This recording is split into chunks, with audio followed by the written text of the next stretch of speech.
に繰り広げられるロマンの輝き、機動戦士ガンダム、今プラモデルでよみがえる。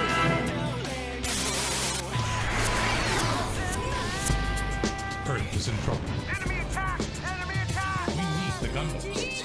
All new Gundam wing action figure model kits. That's a mobile suit! Build your own Gundam mobile suit. A Gundam! Snap together multicolor pieces. No glue required. Extreme articulation. Pick your favorite or collect them all. Gundams are on Earth. Roger that. Gundam wing action figure model kits. Only from Bandai.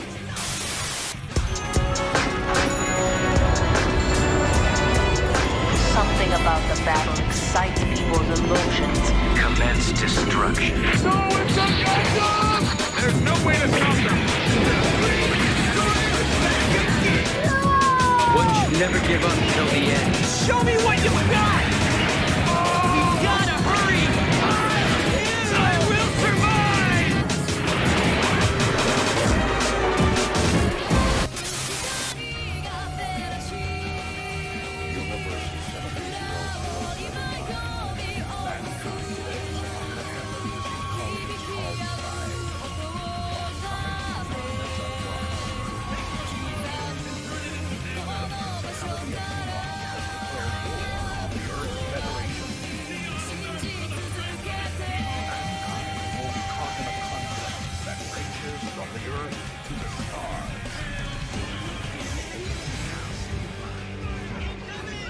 The future depends on a ship called White Base and quick weapons.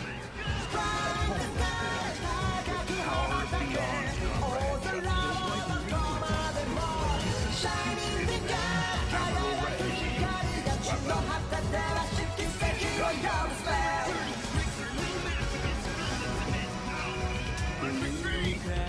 Now a crew of orphans and rejects will change the face of history.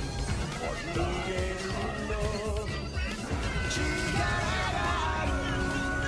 Tsunami is proud to present the most groundbreaking anime saga of all time. Fully restored, Mobile Suit Gundam. Airs Monday, July 23rd at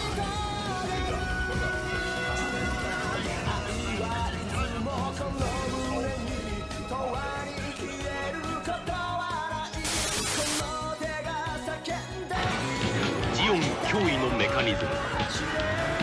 続々と開発されるモビルスーツ。パーフェクトコレクションバンダイのプラモデル機動戦士ガンダム。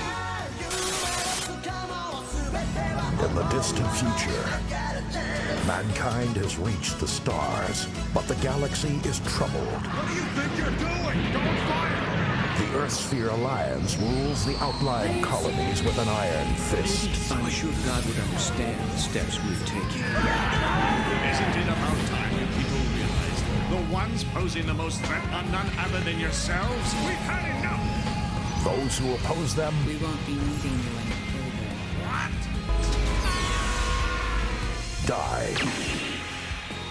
Battles are waged with mobile suits, the key to military dominance. The only hope for the colonies, 5 elite soldiers and their legendary mobile suits called Gundams. There will be a day when the Gundams will save us all. What this is war. All of you are very mistaken, and the Gundams will soon come to rectify your mistakes. Silence! Now, these pilots will shake the foundations of the Alliance and change the course of history. You thought I was a kid and you underestimated. Shouldn't be fighting at all! If they can stay alive. Those Gundam pilots are desperate. They'll battle even if it means forfeiting their lives. Mission accepted.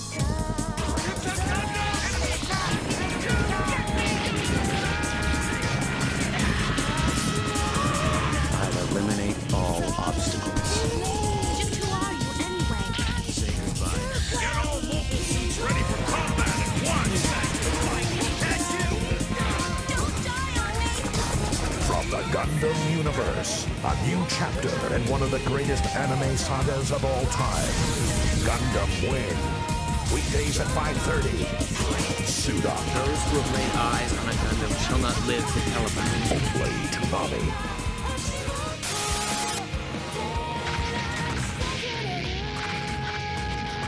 5 Gundams, 17 hours.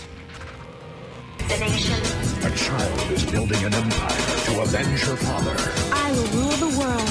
With Gundams at her side, Earth will feel her fury. Drop the colony onto Earth. Stop this at once. The remaining pilots will battle each other to stop her.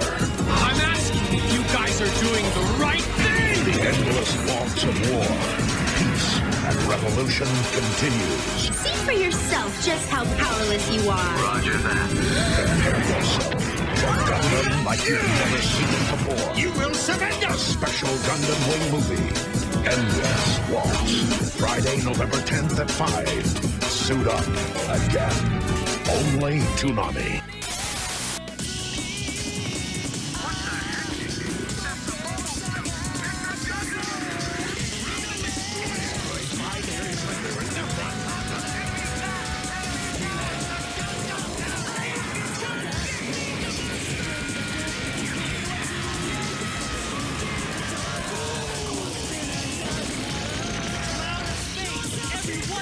Mission accepted.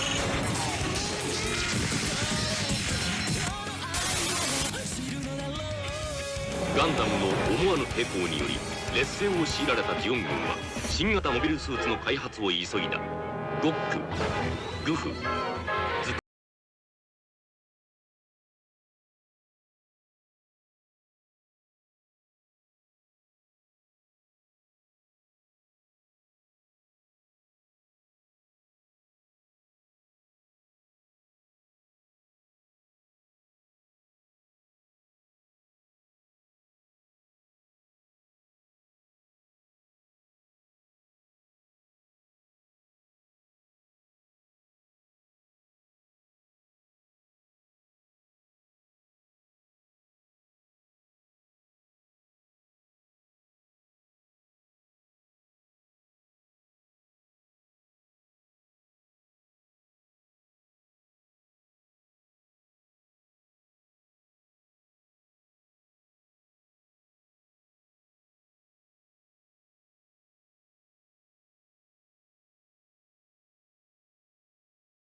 18ガンダム、恐怖のビグザム、赤い彗星シャアザク、バンダイのプラモデル機動戦士ガンダム。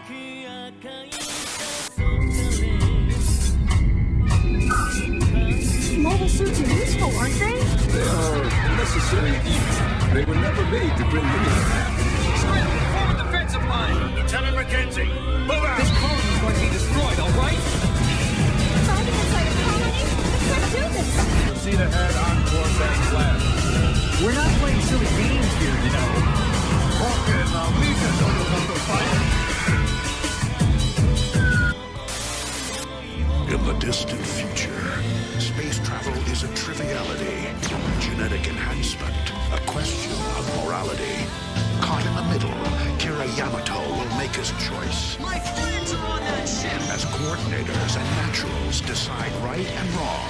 You did betray your own people, didn't you? Life and death. Fire! Gundam Seed, tonight at 10:30. Reap what you sow. 宇宙要塞ソロモンからテキサス、そして光る空へ。恐怖のモビルアーマービグザム、赤い彗星シャア専用ザク、ニュータイプの運命は RX78 ガンダム無敵のメカニズム、パーフェクトコレクション機動戦士ガンダムバンダイのプラモデル。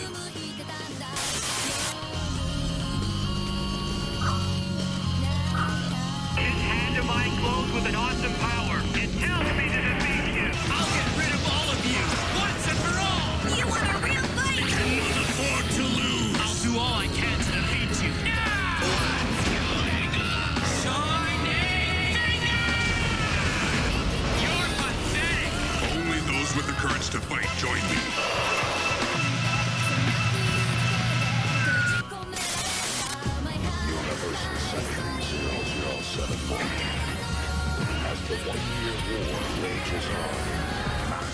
evolution of Gundam mobile suits has begun.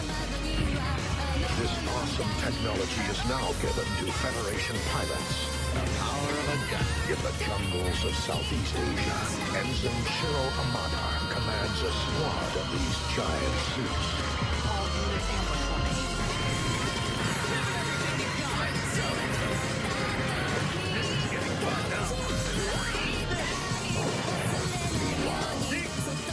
The Principality of Xeon is developing its own secret weapon. Oxus, a ship with the power to destroy entire cities. Gabbro's destroyed. Its pilot, Aina Sahaline, forms the second half of an unlikely alliance. You want to kill yourself? As Xeon and Federation forces march toward Oblivion, the secret love of two enemies may be mankind's only hope for peace.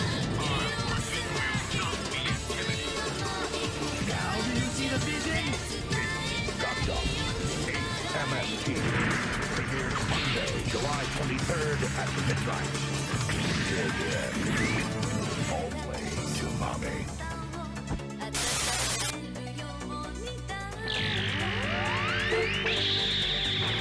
ドラマチックモデルへの革新を開いた機動戦士ガンダムバンダイのプラモデル You're the only one I can depend on now. They're using you. Make decisions. I won't be some beaten down dog. No! How dare you! You're crazy! Gundam 0083, premiere Saturday, February 23rd at 12 p.m. ジオン開発工場では量産型モビルスーツの最終テストが繰り返されていた RX78 ガンダムパーフェクト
It's been a while since I could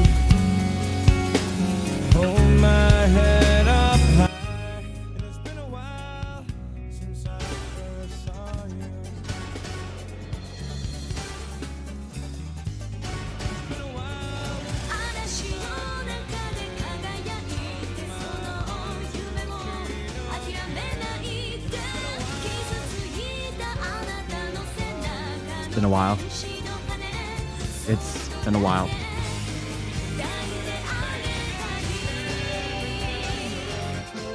Alright, I don't want to listen to that guy anymore.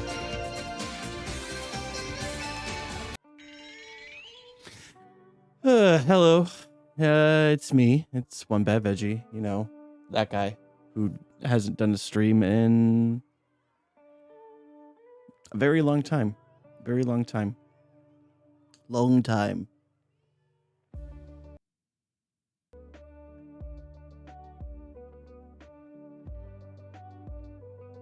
Turning down my music a little bit. Also, in the new studio thing, haven't streamed from here yet, so this is a first. So that's neat, I guess.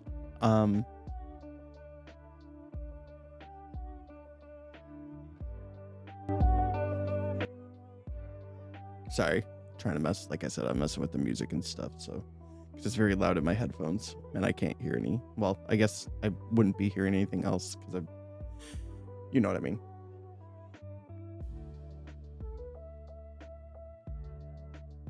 There we go. That's better for me. So yeah. If you've never watched my stream before, all I do is well, lately I just mostly make Gunpla, do snap builds. I don't do a lot of painting or any of that stuff, just mostly snap builds. And as you can see, my backlog is stupid. It's stupid how many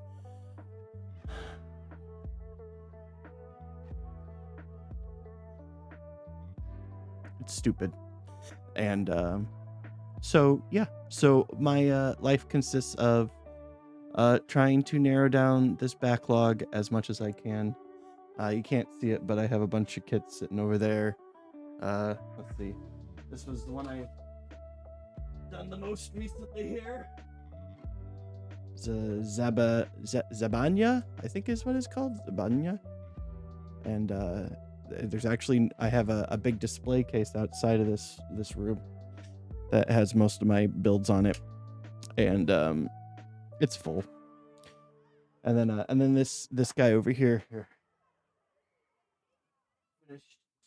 Finished him up a few weeks ago. Ain't no way he's gonna fit in a case. This is the repair version, as you can see by his gimpy leg. But yeah. And if you were to go to my YouTube channel, I have a VOD. I think it's OBVVOD is the name of it. It's linked to my main channel, which is just One Bad Veggie. I have all of my old Gunpla videos up there to watch and consume. And actually, the one that I am doing today, the Kimaris Vidar, is actually a continuation of the last build that I did, which was, as I said, a very long time ago. So I'll check something real quick here to make sure everything sounds okay. All right, seeing what you guys can hear. Oh, it sounds fantastic. All right. And if there's anything, if you need me to turn the music down or anything like that, let me know. I can accommodate. But like I said, mostly it's just snap builds and listening to music. So, I mean, that's kind of what you're here for.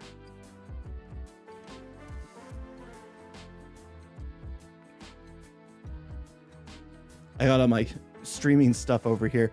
This is a big L desk, so I have my computer over here and then my Gundam stuff right here. So if you see me just go off camera like that, that's usually me trying to hit something on my keyboard or my stream deck. So, anyway, so yeah, let me get over to the Gunpla screen here. And as you can see, this is what I've got done so far. I got the head, I got the torso, and that's where I quit last time I was doing this. So got all my tools and stuff to the side here, and I think we're ready to go. And if anyone wants to do any chatting or anything, just go ahead and say stuff in the chat. Otherwise, I tend to be kind of quiet when I'm building because, you know, I'll do some talking and stuff. But if anyone wants to ask any questions or anything, or, you know, that sort of stuff, I'm here. I mean, you'll see me. I'm on the camera. I'm right there. Anyway, so yeah. Which, speaking of IBO, I have not finished IBO yet. I got pretty far on the first season, and I haven't gotten to the second season yet. I'm enjoying what I've watched so far. I hear it gets it changes tone, but that's okay. I'm okay with that. It's like I am totally caught up on The Witch from Mercury, which I adore that show. I don't know how you guys feel about it, but it is making me very happy and sometimes very emotional. And I'll tell you what, that second ending theme that they got out there, oh, it looks like maybe I've already started this one. Yeah, looks like it. Looks like I already did that part. Okay. That second ending theme that's out there, what is it? It's Red Birthmark. Oh boy, that's a song and a half, I'll tell you. That's a great song. All right, so we are working on the right arm right now. Let's see. So I'm looking for B17 and B18. I like how soft the plastic is for these. Also, that's just as far as IBO kits. I kind of love the idea of it being. Sorry, I keep on hitting the microwave. The microwave. I actually haven't done a lot of IBO kits. I haven't done a lot of kits outside of, honestly, high grade Universal Century, because that is, well, though that's all high grade Universal Century. I know that most people do a lot of master grades and stuff, and I do love my master grades, but there's just so many more options in the high grades. And I know, you know, I like building lots of different things. And I know high grades are a little bit easier and they don't look quite as nice, but I just love the options. I just love having so many options. I want to make sure that I'm in full view here. I haven't, like I said, I have not done anything with this. Oh, no. Maybe that's a little bit better. Actually, I think I liked it better the way it was. I've done a lot of streaming. Actually, I've done 0 streaming since I set up this new area that I'm building in here. I filmed a few videos, like I said, on my YouTube channel, which is YouTube, /OneBadVeggie. But on there, I do something very different from what I do here, which is root beer reviews. So if you're into root beer, you can check those out. I used to post all my videos up there. I stopped doing that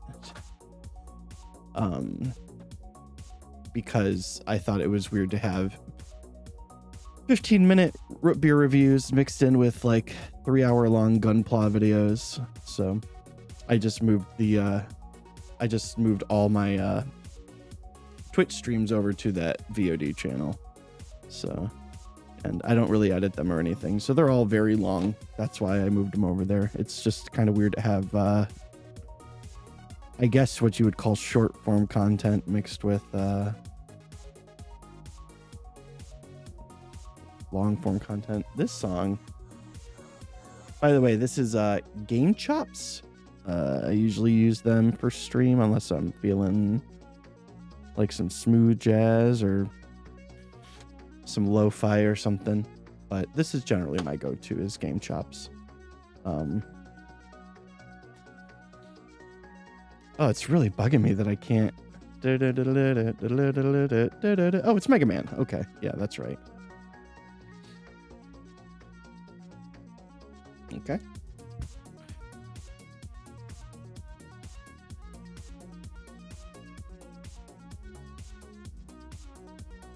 You hear me talk about too a lot, my constant need for trying to figure out a way to build the most efficiently and still maintain a certain level of quality. And I feel like I've gotten pretty close to having things as good as I would want them to be. Obviously, there's no such thing as perfection, but I'm very weird about that. I have tried so many tools to see what I think works. Let me leave this one out here. And I think the mix, as far as sanding and stuff goes, I think this mix of these is fantastic. As you can see, I could probably stand to replace these balancers at this point. They're in not great condition, but I don't know. I just haven't yet, and they're cheap too. There's no reason to replace them. And then so what you'll see me do here is I take the racer here, which I try to use this as much as possible. It gets the nubs down so good and leaves it pretty clean. I think maybe I've gotten better results with certain sanding sticks and stuff like that, but But this works really well. And then with the combination of the balancers, which I don't even know if that's what their purpose was. I think their purpose was originally just as kind of like a buffer of some sort. But I feel like the mix. Okay, so I've gotten the nub down with the racer. Okay. And what I do is I take the kind of more coarse, this gray balancer here, and I give it each spot where the nubs were a good wipe down. And I feel like any kind of like scratches or anything like that the racer may have left behind get completely cleaned off from this one. And then this balancer here is more like a buffer. It's going to get the shine back. Although I'm not sure this one does as much as it should anymore. But it cleans off everything else that kind of gives it back its shine a little bit. And honestly, if you were looking at these pieces right now, you wouldn't even be able to tell that there were nub marks on them. It's pretty great how it works. And it actually, I feel like it's less time consuming than, switching from, 400 grit to 800 grit, and down to, however low of a grit, or high, I guess I should say, of a grit that you guys like to do. I feel like it's a big time saver just using those three things.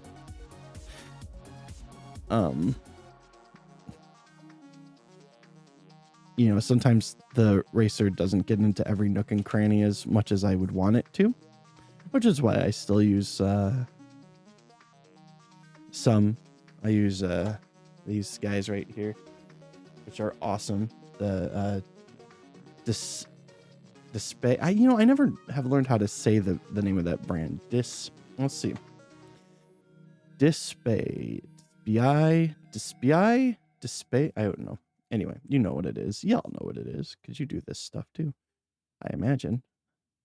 Can't imagine there's a lot of people who watch Gunpla streams who don't do Gunpla. I know personally when I first started doing these, it was to kind of do it along with someone, if that makes sense. I would watch other Gunpla streamers and just build along with them.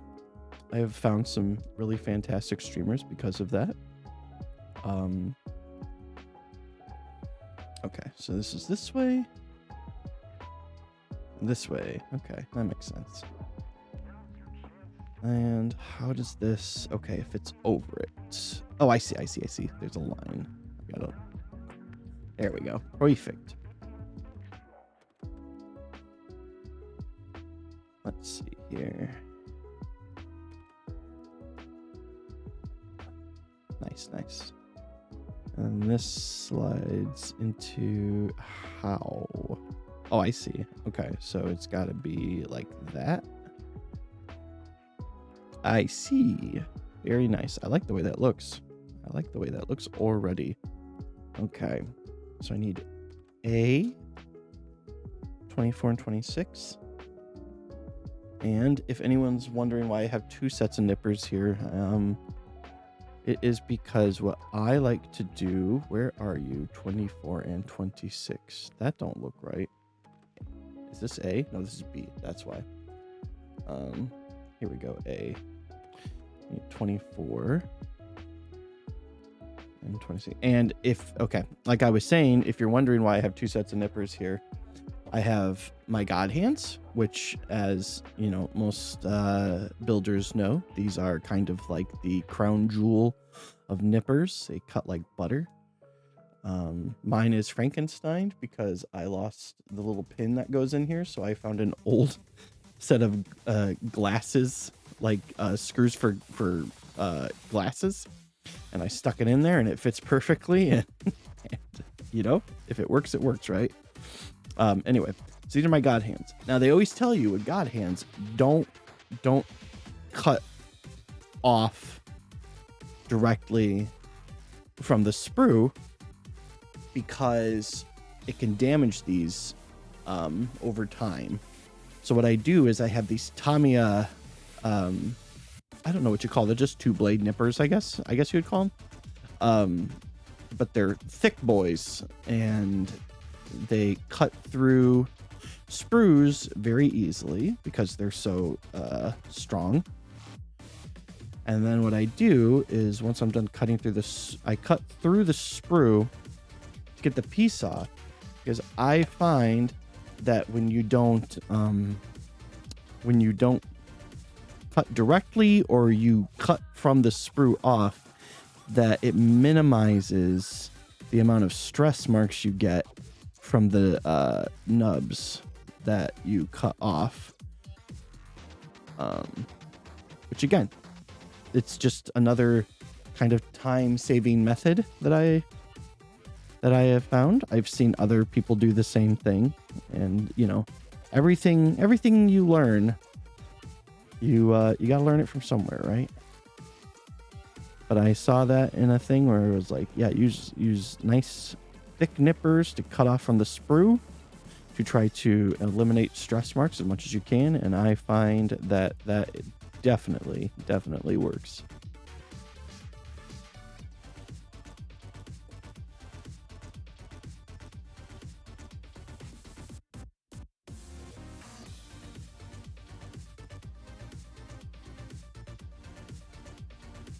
I'll tell you what, I'm really excited for the next episode of Witch from Mercury. I don't know if you guys are watching it right now, but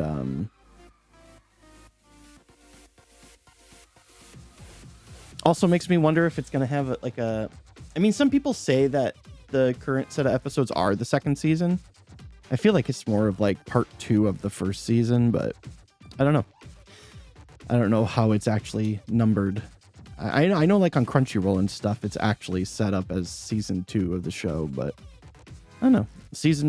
It just kind of feels like a lot of other anime that kind of split it into 12-part half seasons. Anyway, but yeah, this whole second half or second season, or however you want to call it, has been very good. I've been really enjoying it. The ending of season 1 left me shocked. Very much so. Like, it's a Gundam show, so eventually it has to get dark, and kind of with how light and nice the first part of the first season was, I was like, oh, this is just basically going to be a high school anime set in a Gundam universe. And then, I mean, just about anyone who's watched the show, and I'm not going to give spoilers or anything like that, but there is a certain episode early on in the first part of the first season where it reminds you right away that, like, oh yes, this is Gundam. Things are never good. Actually, you will be depressed at some point.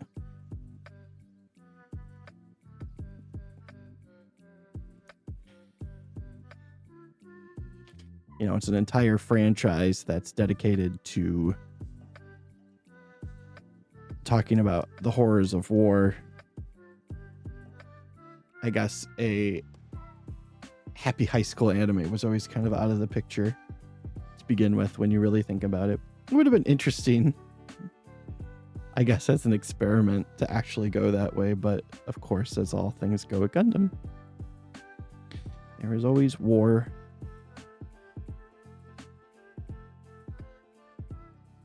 But I love Soletta. She's a great character. All right. D3. I got D over here.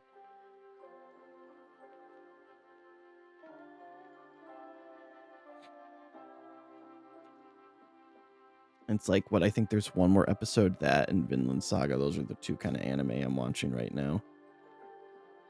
And, I mean, what else? What is there to say about Vinland Saga, right? I know some people don't love the second season because there's not as much action as there was in the first season, and those people are wrong. They are wrong. They're wrong.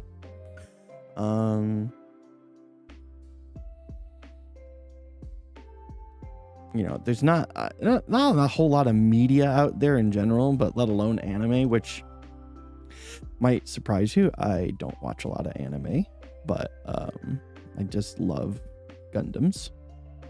And I have watched a lot of Gundam specifically. But there hasn't been a whole lot of media in general where I've ever walked away from it being like, wow, that's like super inspirational. just Thorfinn's whole, or Thorfinn. Here's the thing. So I decided actually this morning, because I knew it was out there. Now I always call him Thorfinn, because that's how they pronounce it with in the Japanese, and that's what I always hear when I'm watching the show. Same with Askeladd, and so then I decided to watch a little bit of the dub, because sometimes I'll turn on the dub and stuff to see like, okay, what is the correct kind of like romanization, like how am I supposed to be pronouncing some of these names? And did I sorry, I thought I accidentally did scrubbed out some detail, but I guess I did not, so that's good. But I'm always interested in seeing what like the romanization of certain words are, you know. And I know that's not always going to be great, because then you get stuff like Krillin instead of Krillin, and you know, they get the names just completely wrong sometimes. Tian instead of Ten Shinhan. But I was curious, because I know it's like, you know, I don't know how much like an English version of these you know, Norwegian and Scandinavian sort of names and stuff, like what it's supposed to sound like. And I was actually really surprised that they pronounced Thorfinn as Thorfinn. They just called him Thorfinn and Thors and Thorkel and Thorgil and, you know, all those Thor names. And the one that really blew my mind though was now I was watching the Crunchyroll dub, because I know that the Crunchyroll dub is different from the Netflix dub, but yeah, and that was interesting because they were calling him Ashkalad, or Ashalad.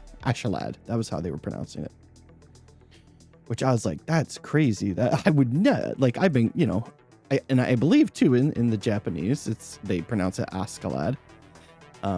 So I actually went ahead and checked it out to be like, why in the world they call him Ashlad? And turns out that might actually be the correct pronunciation of it. And I just think that's so interesting to me. Like, if you were actually like, that is the actual Scandinavian way of pronouncing that name, which that's kind of, it's always interesting to learn that stuff. And I guess calling him Thorfinn makes sense, because we call Thor, you know, God of Thunder, Thor. But it's just, you know, you hear it as Tortoise, and it's like, okay, that must be how you're supposed to pronounce it. And it's like, no, just some things are lost in translation, I guess.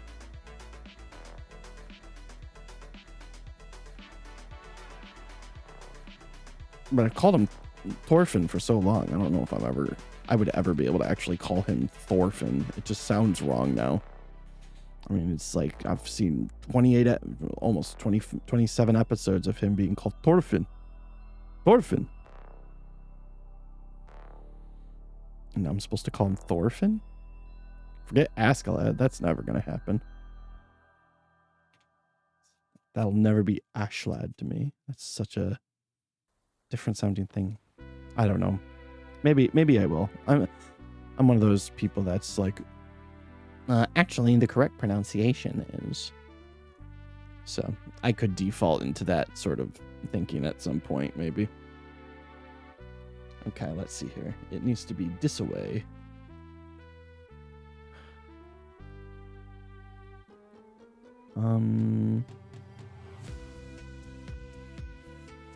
How? There's like a thing in the way.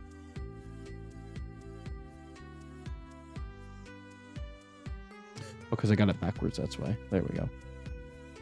Somehow, even after measuring, I still got it backwards. I guess that's right. It just looks weird. Anyway. Stickers!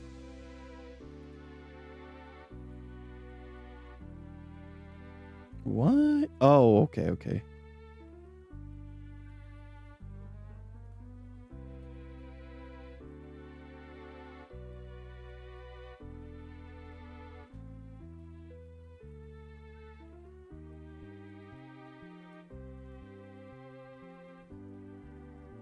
I hate stickers that you have to like bend over things. Like you like they cover an area.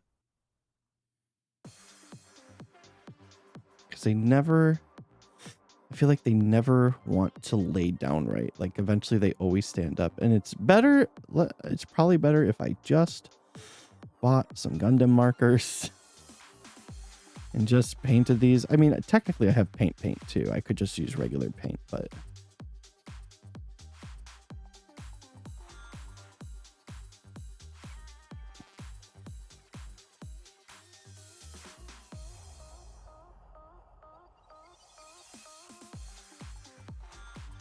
it just looks not great, but it is what it is, guys.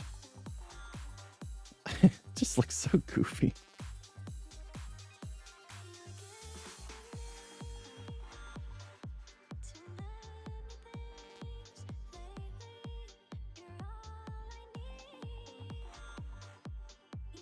I really don't like the way this one looks. I really wish I just detail painted it, but I don't have any paints with me right now. Plus, I'd probably just, like I said, use a Gundam marker on that part. And I'm not done with the stickers yet. Where am I? I need 8. Is there a difference here? No, they're both 8.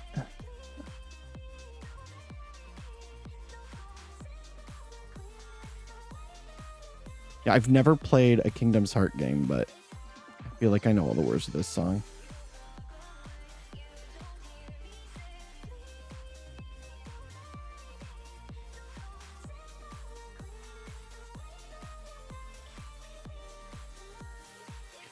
I'll be honest with you. I've how do I put this? I've never played a Kingdom's Heart game so much that I have never even heard Simple and Clean until the Smash Brothers reveal.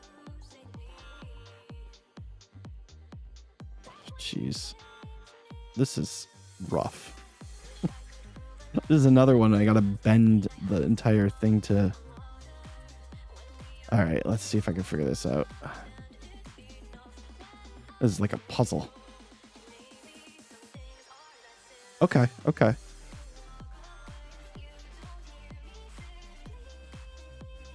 Okay, okay. Just don't love these stickers. I'm glad there's not a lot. If you look at the sticker sheet here, there's not a ton. There's only like a couple more to put on. Just basically these ones for the opposite arm. No. I hate this. Maybe if I do this part first. Nope, nope, nope. Stay stuck. It's one thing I love about these sharp-tipped that still don't look good. Anyway, these sharp-tipped tweezers they really help with putting on decals. It just looks so janky. Oh well.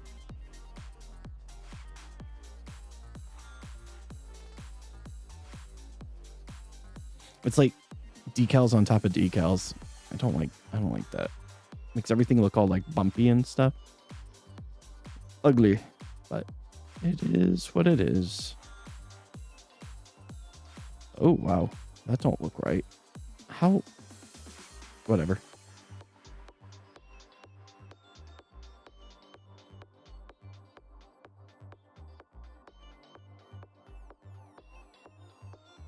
can't look right. It's impossible to look right. It is not meant to be. Why didn't it do that on the other side, I wonder? What I'm seeing here, because I know you guys can't really see it, is well, on this side you can see it's let me see here. You can see kind of on here it's better flattened out. And on this side it just kind of pushes in under. It just doesn't look right. But, you know, like I said, does it even... Oh, this is not the bendy part, so it's really nothing I have to worry about too much, but... Next page.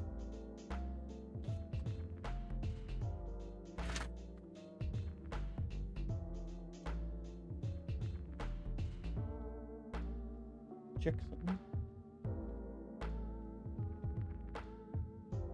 All right. Okay. Continuing. Oh, okay. So just... Oh, the arm's like complete. That's nice.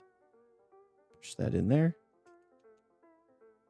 I guess that's how it's supposed to go. It's like weird. It's like not a lot of movement, but also a lot of movement. It's very... I don't know how else to explain it. Man, I hate that. I hate that sticker so much. Okay, let's see.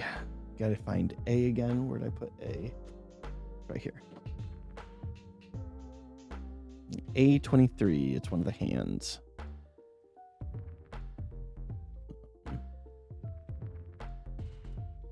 I don't know if anyone's watching that would be able to answer this question, but do any of you guys find yourselves just sanding like every piece no matter what, even though it's even parts that are not visible?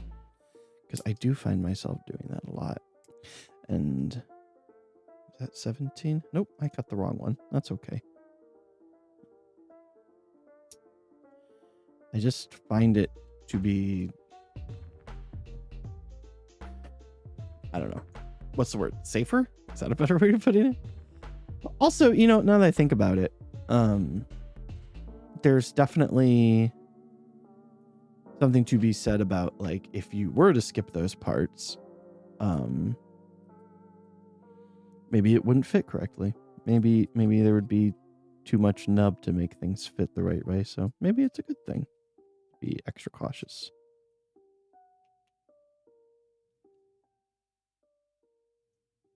Man, there was a really good Ocarina of Time theme. I guess theme is the word.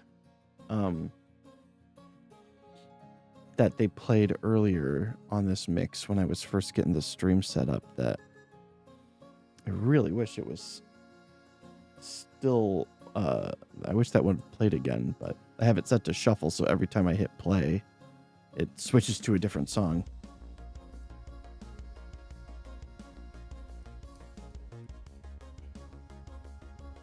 What is this? I don't recognize it.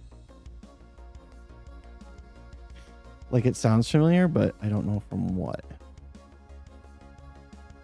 It's got that, like, early 90s, like, computer CD game vibe. Also, it sounds like acapella. Oh, what's that dude who does all the acapella stuff on YouTube? He does acapella video game music. I don't remember. Ancient knowledge.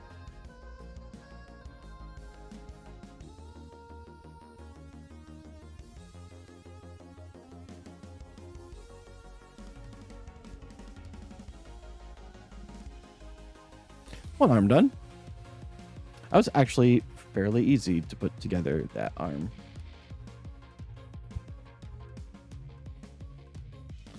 Although I have gotten pretty good at being a lot quicker at building, because I have just been building a ton.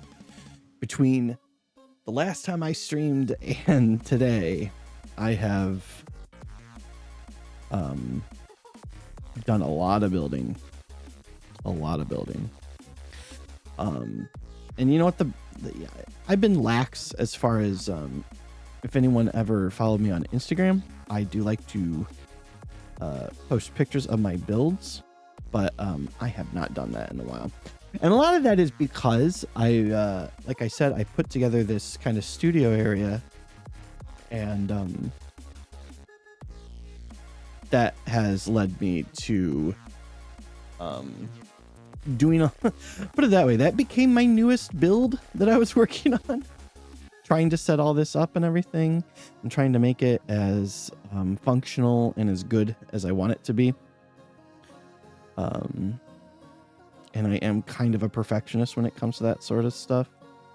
So yeah, I've done, that's been kind of like my primary focus on things. And even then, there's still things that I want to do in here that I haven't done yet. One thing, for example, is if you've ever watched one of my video game streams, you notice that some things are kind of more, I am not a horror streamer, but I do love horror movies. One of the things that I want to do is maybe move one of these shells to a different room and bring my masks down here and display those up against one of the walls here, just to kind of get the yin and yang of everything, because one of the things I love doing is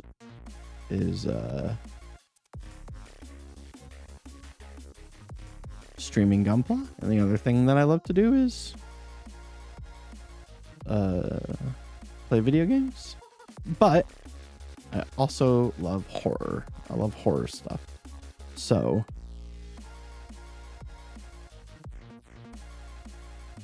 but the next time I stream a game, you'll notice that my whole new OBS, all my setup and everything, my overlays and all that are horror themed. But I was about to say I don't play horror games, but I feel like well, no, my last stream was Miles Morales, which I need to get back into that again.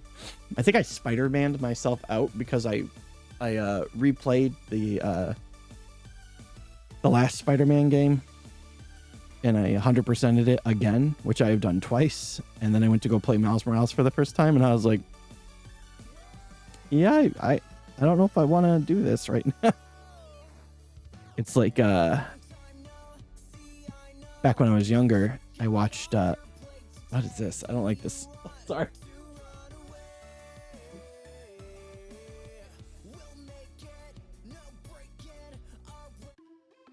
Sorry, I'm not a fan of that. Sorry.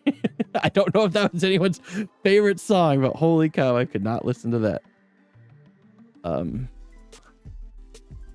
always feel weird when I'm playing a video game and then like a vocal song comes on. It's I don't know. That's a me thing. I don't know what else to say. Like in that last Sonic game. Now, I like those songs in a vacuum, right? The songs from the Sonic, I can't remember the name of the game, but you know which one I was talking about. The latest one, the latest Sonic game. I actually like the songs on that soundtrack, but is that how it goes? No, it goes this way. Okay, that makes sense. But in a vacuum, I guess is what I'm trying to say. Like I can listen to it on Spotify, but I don't necessarily want to listen to it like in the game. It's weird to me.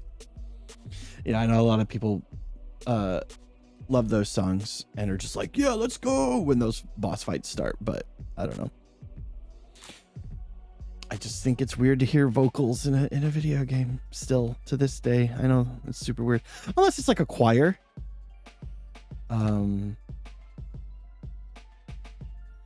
Like in a Final Fantasy game or something like that. Although what's the song from Final Fantasy X? The one where the one that they play while they're making out under the water. That one's okay. That's a good song.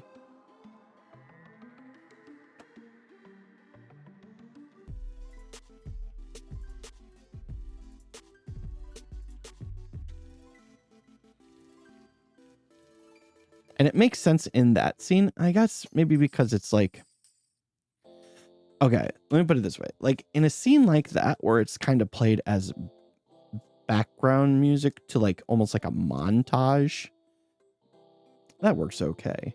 But I don't know, as like boss music, hearing songs with vocals in it always kind of throws me. Oh, perfect example in the same game.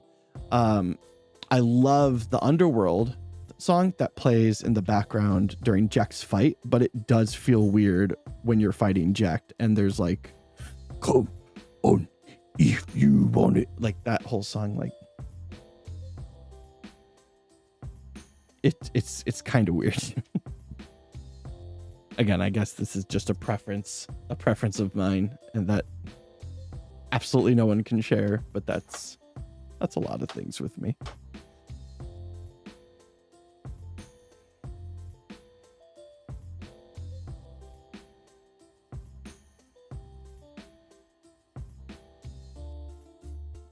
Okay.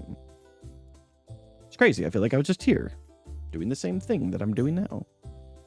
Because I'm building an arm again. Maybe this time I'll cut off the right backhand piece and I don't have to worry about it.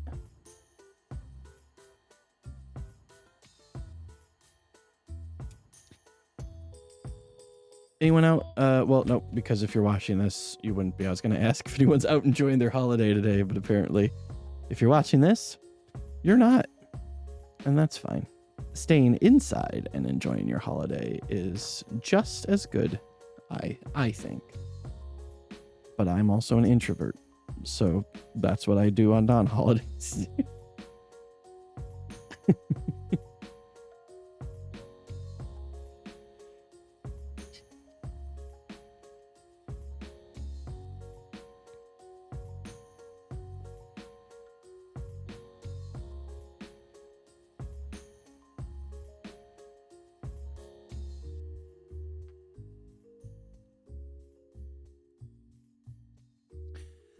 I wonder what the most remixed video game song is, because I feel like this could definitely be one of the options.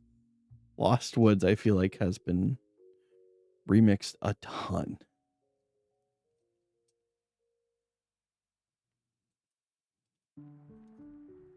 If you would have asked me in like the early 2000s, I probably would have told you maybe Ice Cap Zone from Sonic 3. But I feel like that song has kind of lost its popularity amongst video game remixers. I am also old, so that doesn't help.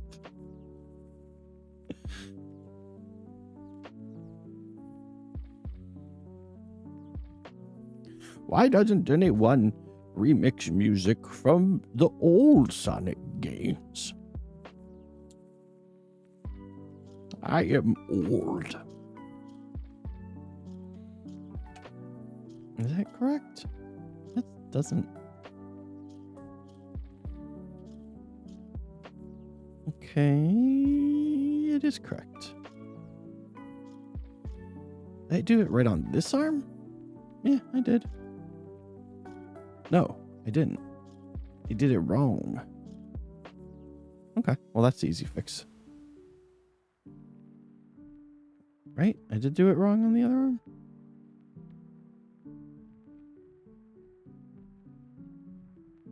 Oh, is it an easy fix? Am I wrong? Is it not so easy? Let's see. You want it to be... Okay, so this side, it needs to... What? How does that even work? Okay. Oh.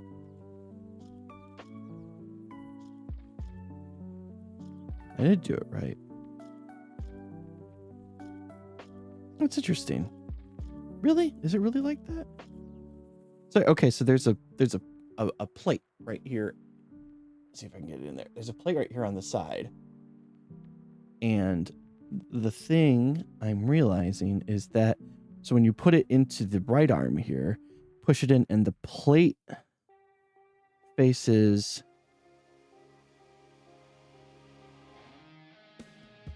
back, so that way, and when you hook it all together, right? Yeah, okay. When you hook it all together, the plate still points that way. Whereas with the left arm here, oh no, I'm just stupid. No, it works. Okay, I'm done. Don't listen to me. It's exactly, I'm the intelligent engineers at Bandai Namco know what they're doing, and I do not.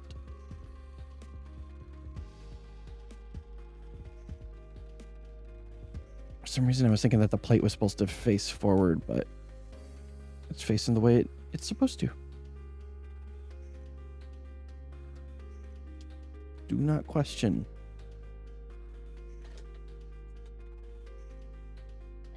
Just shut up and gunpla.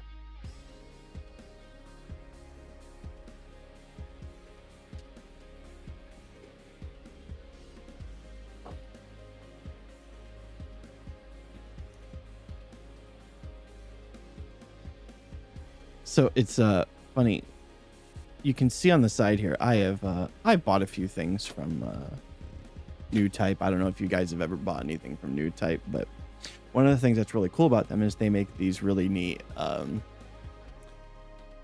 New Type stickers, and they're promotional as far as I can tell. So and I guess what I mean by that is that when you buy a kit from them, and actually I don't know how many kits. I don't know if there's a number attached to that where it's like if you spend $50 you get a sticker or something like that. But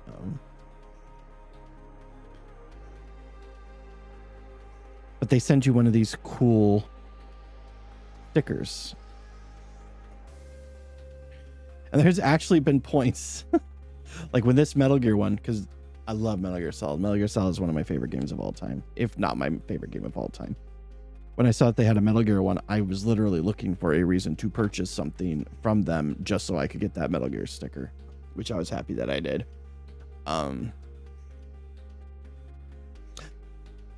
But I actually emailed them today asking, like, hey, can I just buy these like from you guys? like I have a lot of models, and buying more models would be not a good idea. So is there any way that I could maybe purchase the stickers from you just straight up? So I'm waiting for my response for now. But if you see any new type decal on my cutting board here, you'll know that I was successful in my query.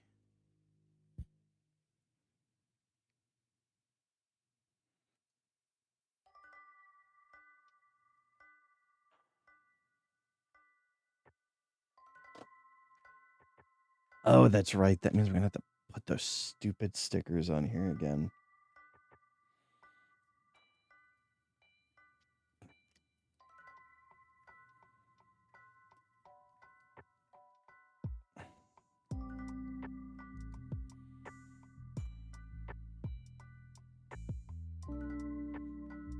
I'll show you guys too on the other arm.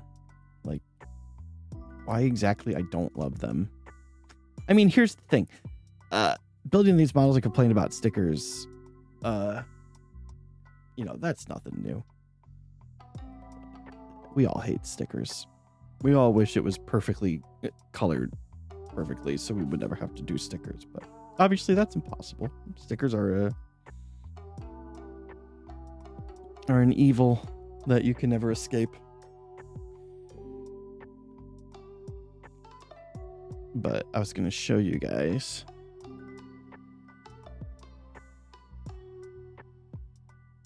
Be careful not to tear the stickers. Yeah, okay. I just noticed it said that in the instructions. It'd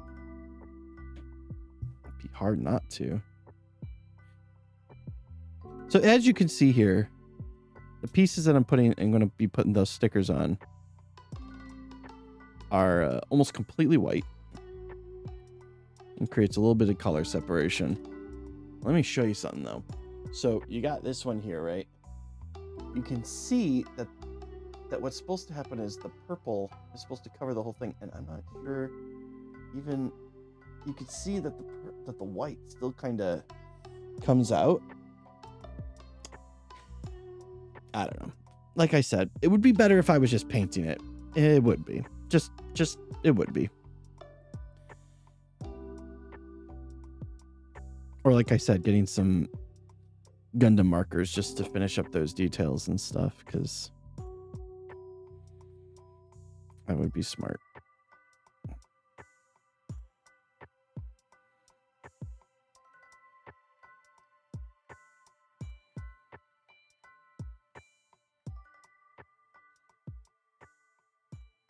I just realized that I'm using the I keep on using this camera up here to try to show you guys details, and that camera's like shrunk down small on the screen, so it probably doesn't help at all. Oh yeah, Veggie, I can definitely see what you're talking about. I can't see.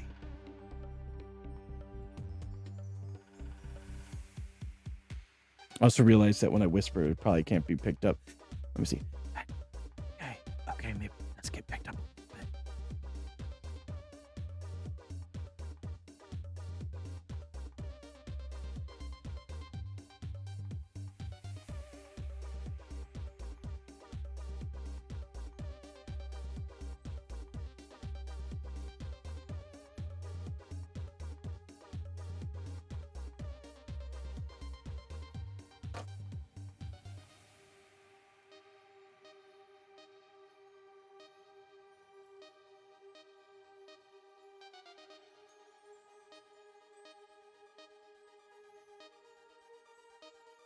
Okay, good enough. It's hard to get. Again, that's usually what I would use a sandpaper for kind of hard to reach spots like that. But one thing about white plastic, it's very hard to tell where you've messed up at. It's almost invisible. Like I'm wearing nothing at all. Nothing at all.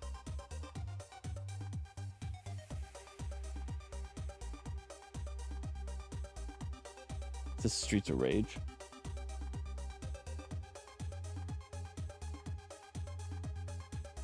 Oops. Why don't I do this?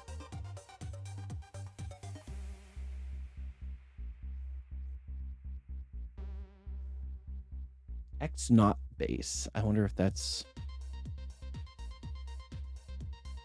Because it really sounds like Streets of Rage music. But it could just be from something I don't know. X-Naut's a game, I think. I think I've heard of that before. One of them modern retro style games.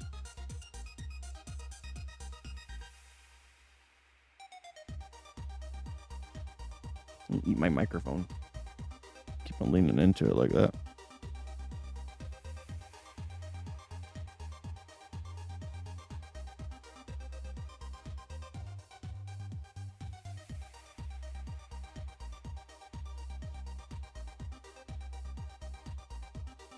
I mean, ain't no one gonna be upset at you for making a soundtrack that sounds like Streets of Rage.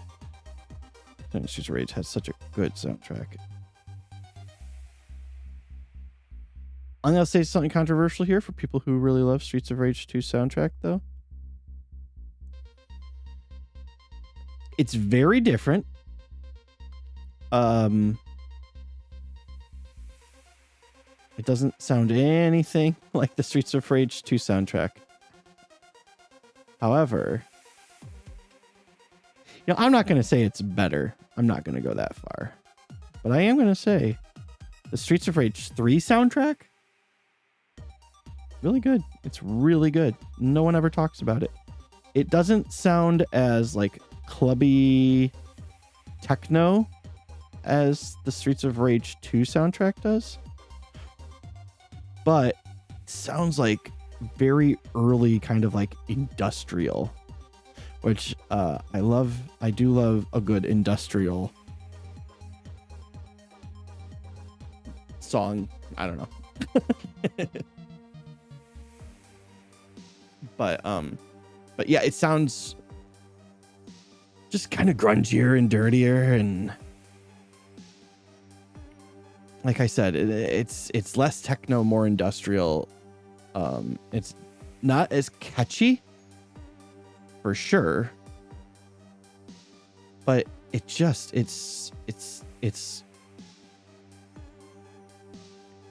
more complex. I don't know what the good word for it is. Like, when you hear something that's not as catchy, but it's technically more well done. Like, oh, this had more work put into it. I think that's the best way I could possibly describe the Streets of Rage 3 soundtrack.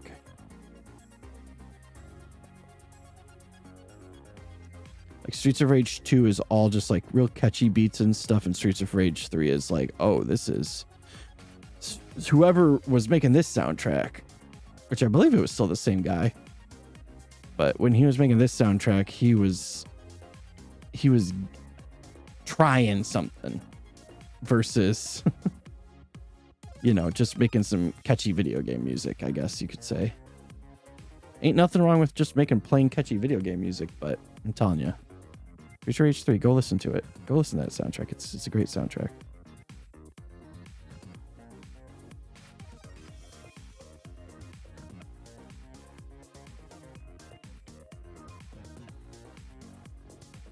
I mean, if you like the heavy kind of dance techno that is in the Streets of Rage 2 soundtrack, obviously maybe it's not going to be your thing, but man, first time I heard it, I was like, this is great.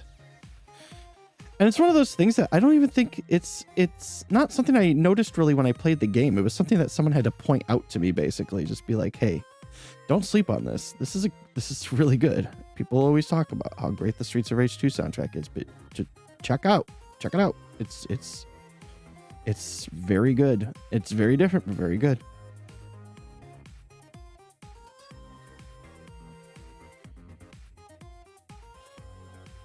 I kind of want to go play some Streets of Rage on the Mister. I got myself a Mister since the last time I streamed, and it is a beautiful thing. And then now I have a mixed feelings about the Nintendo 64. Any one of my friends can tell you that I have strong feelings on what I think about the N64 library.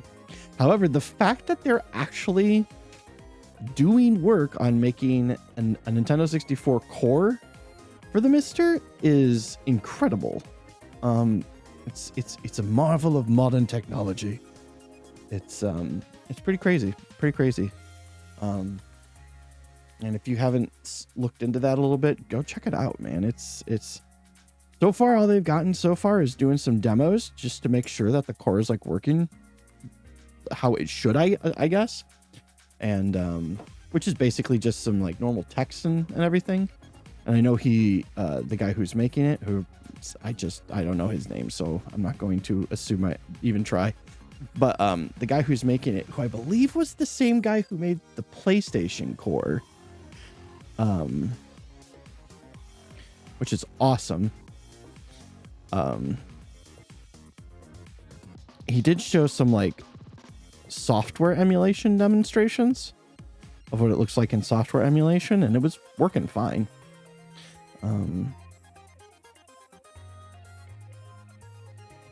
I have heard that it might be the first core for Mister that requires both sticks of RAM,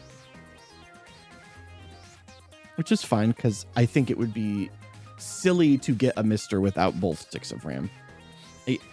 I would love to hear reasoning why you wouldn't do that, because that seems like you're missing the point.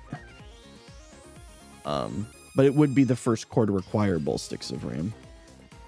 I think the Saturn core, which is still not publicly released, but I think the Saturn core has the option of 2 sticks to make the emulation better, or I don't know what you call it. Because whenever you say that around people who are into the Mister, they're like, oh, it's not emulation. I mean, it's hardware emulation, right? That's my understanding. It's hardware emulation. It's just not software emulation. I don't know. All right, which one am I on here? I need... What? D15. Okay, so the one I cut out is still wrong. That's okay. But anyway, yes. I know that the Saturn core requires 2.6. I have not used the Saturn core yet because I would rather wait until it's released rather than basically be a beta tester. And it looks so good. It can't be that far from being released. Like the N64 core, I wouldn't be surprised if we don't see that for like a year, if ever. Like there's still a chance that they get in there and they're like, yeah, this still doesn't work. Which is still crazy to me because I mean it's the 64. Like it just I know that the PlayStation was a 32-bit console. And technically less powerful than the N64, but God, the N64 was so ugly. Not saying that PlayStation wasn't ugly, because the PlayStation definitely had some ugly games, especially, looking back now, but 64 games were rough. They're rough.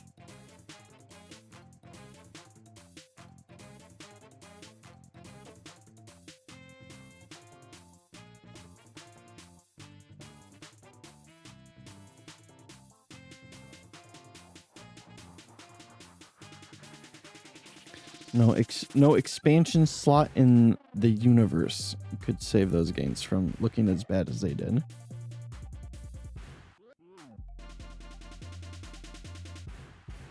Speaking of bad and speaking of the Mister, yesterday I had the urge to play some Road Rash. So I loaded up Road Rash on the Sega CD. Oh my goodness. That is not the best version of that game. I don't know why I picked the Sega CD. I think I was just looking through Sega CD stuff and I saw Road Rash, and maybe that was what inspired me to play Road Rash, was just going like, oh, I like Road Rash, I want to play some Road Rash. Here, I'm in Sega CD, I see it. I might as well. This is interesting. Pretty well regarded kit for the IBO guys. Anyway, what was I saying? Oh yeah, so I think I was just looking through the Sega CD core and looking through what I had for it, and I saw Road Rash. I'm like, man, I love Road Rash. I want to play some Road Rash. So I started playing some Road Rash, and I don't know if anyone has ever played Road Rash for Sega CD, but it's hard. It's hard because it's so bad. You ever play a game like that where it's not that it's actually hard? It's not that you're bad at the game. It's hard because the game is bad.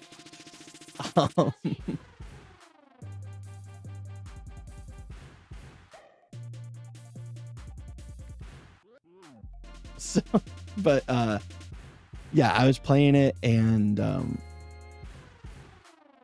it was pretty incredible because I went and I played the PlayStation version of it right after I got done playing the Sega CD version.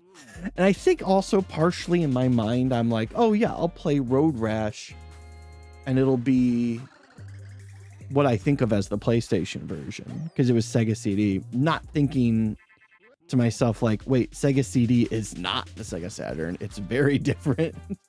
Because a lot of my fondest memories of Road Rash are from the Sega version, which is closer to the Sega CD version, but actually like playable, because like, I don't know, I feel like with the Sega CD version, they were trying to push what that system could do.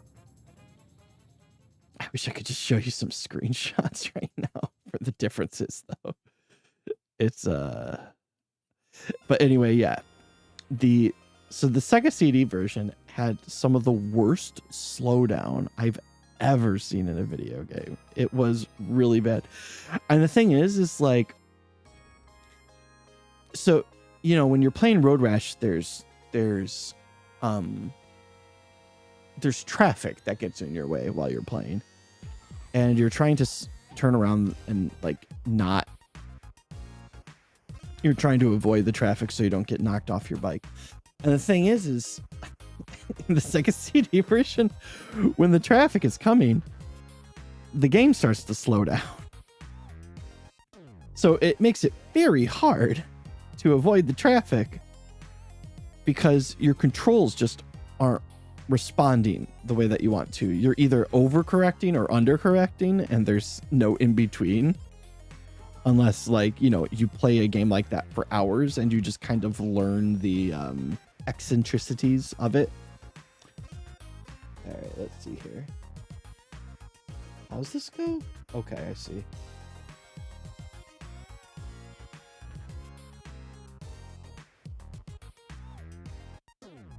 Okay, so I want the hole sticking out. Okay, there we go. So, where was I? So yeah, and then the even better, the further you get into it, you know, you get to the point where sometimes you'll be running into traffic, and you'll be running into other vehicle or other motorcycles, and it just almost slows down to like 5 frames a second. It's so bad. And the funny part was like I'd be playing it and my memory was kind of fuzzy on what the PlayStation version was like, but I was like, I thought it at least looked better than this. Because you're like in a map called like City, and there's no buildings. It's just a grass track. It kind of looks like a worse version of Super Hang-On, if you know what I mean. Like it looks like a much worse version of Super Hang-On. And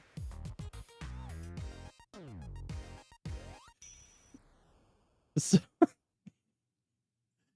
anyway, it was just so crazy how bad it was.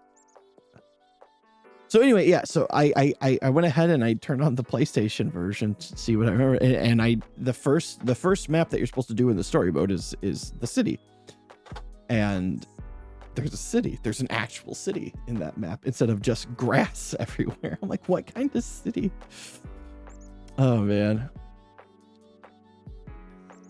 Like, I guess I shouldn't have expected much considering it was Sega CD. And like I said, I think in my brain, I was thinking that Sega CD looked better than it did, or ran better than it did too. I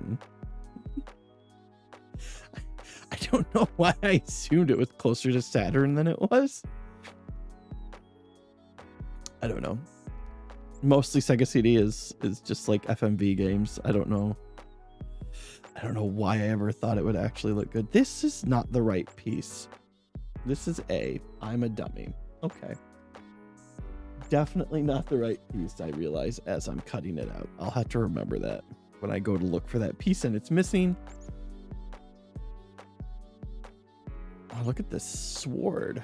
All right. This thing comes with a lot of weapons. It looks like the actual body won't take that long, but the weapons will take a while. I love that joust though. Kind of reminds me of the what's it called, is it the Gaian or the Cyan or something like that? The kind of like knight looking Gundam from Mobile Suit Gundam. Which I have heard people say that they hate that design. I think that's crazy.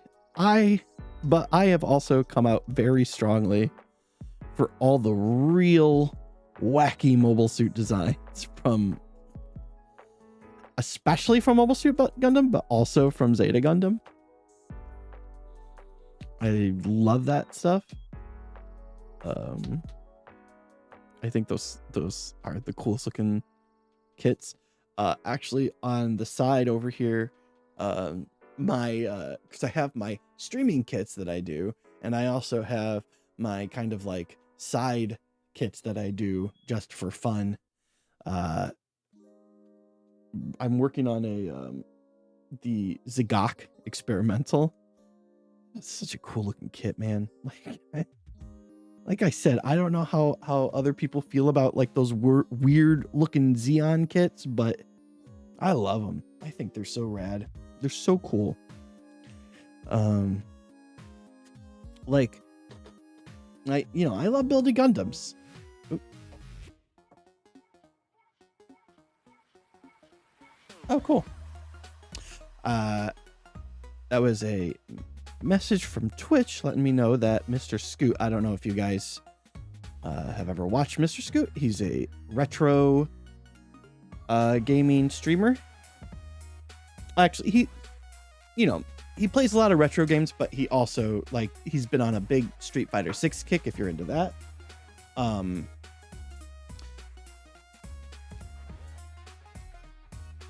And he also has been doing Gunpla the last couple nights, which actually that's originally how I found him. Was I was looking for Gunpla streamers to watch,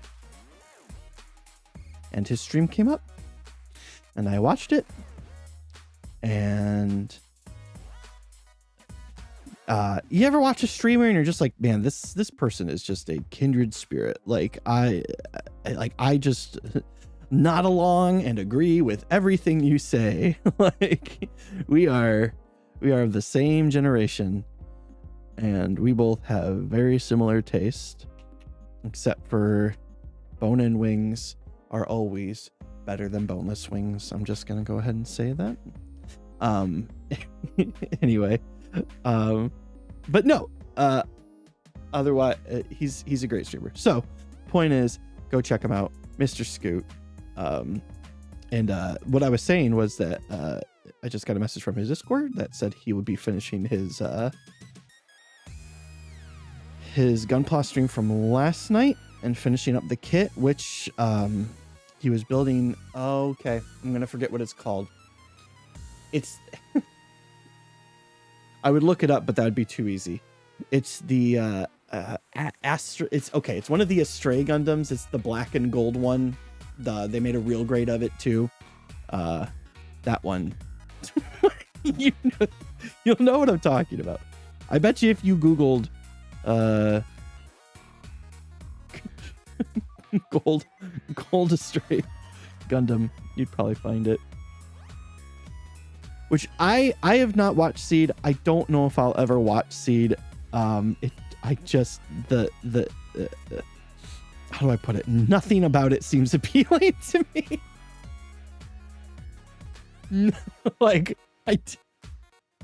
Other than the designs of the mobile suits. I do love the designs of the mobile suits, but otherwise that show looks so unappealing to me. Okay, I see how this goes now. I hope this works. Let's see.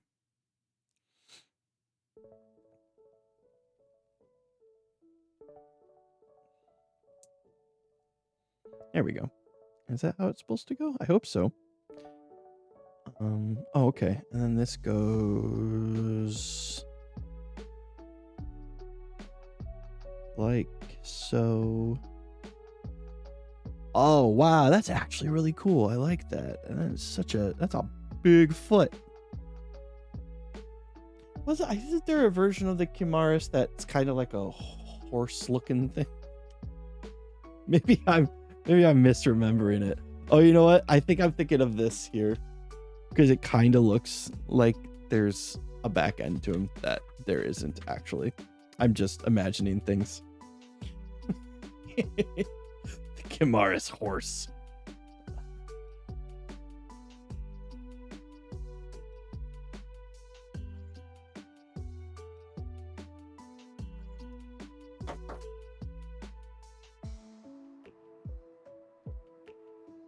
I need to, well, no, I can't do shoutouts unless the person was here doing that. I need to set up shoutouts at some point, though.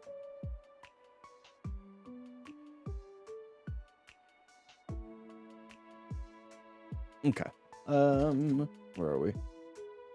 I need B3, which was the same B3 that I had before.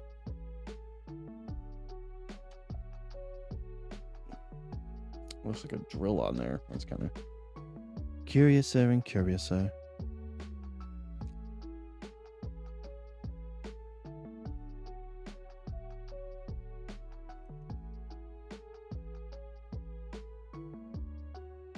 So, I don't know why or what compelled me to start a Gunpla stream today, other than the fact that I was supposed to go into work, and they called me off because there was too many people. When I walked in, I actually did go to work.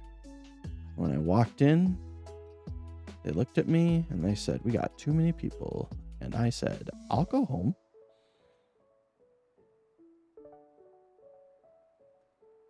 And so I did. And now I'm here building. And getting peer pressured by some of my friends to go try the Grimace shake, which I don't know how to feel about that. I like grape flavored things. I'm assuming it's grape flavored, because if it's anything other than grape flavored, I'm terrified. But it's grape and it looks like vanilla. And like, I like a creamsicle now and then, but it sounds like it might be too much, a little bit too much. And also it's like McDonald's, and their ice cream is debatably ice cream. Actually, I don't think it's debatable. It's not ice cream.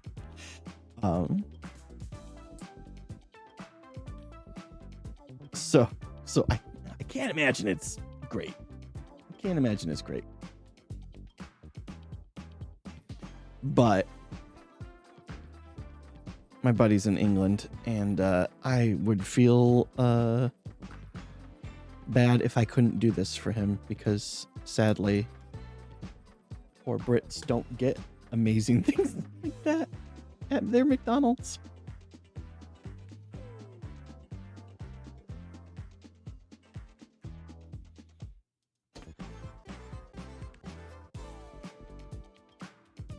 Why do they call him the Grimace? You know what I mean? Like, when you think about it, like, McDonald's, their whole thing is like, oh, happy meals and happy, happy, happy.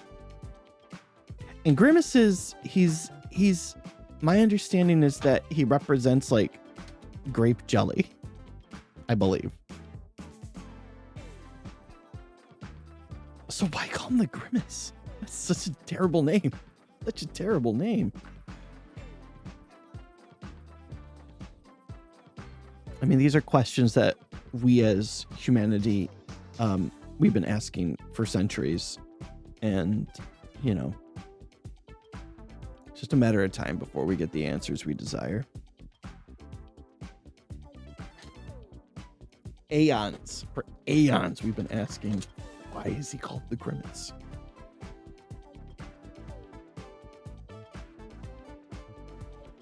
You know, and the thing is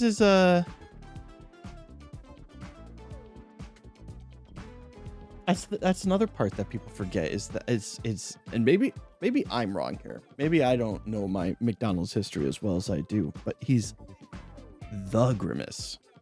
Not just Grimace, the Grimace. Like, his real name is Dwayne the Grimace Johnson or something like that. I don't know.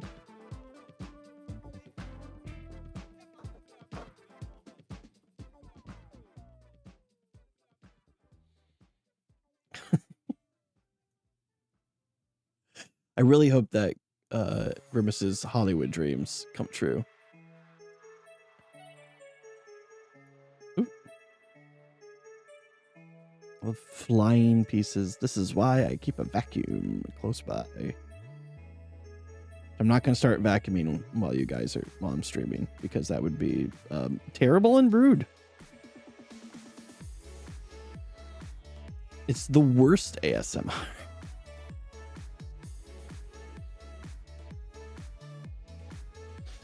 Unless that's your thing, which, you know,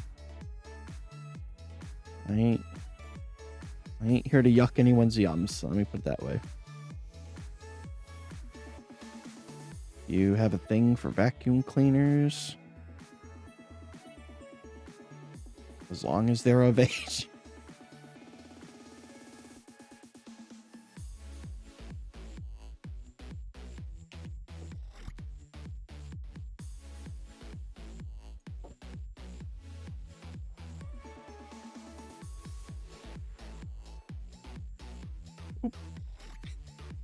See, I got the mic on my old mic stand here, and I keep on kind of hitting it.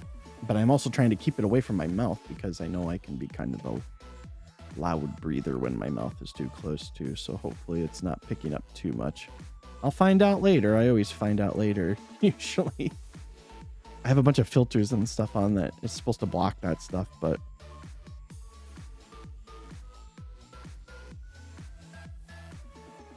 sometimes I am more powerful than the filters.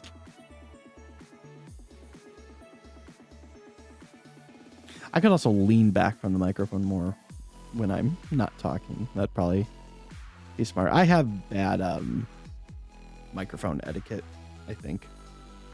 Not great.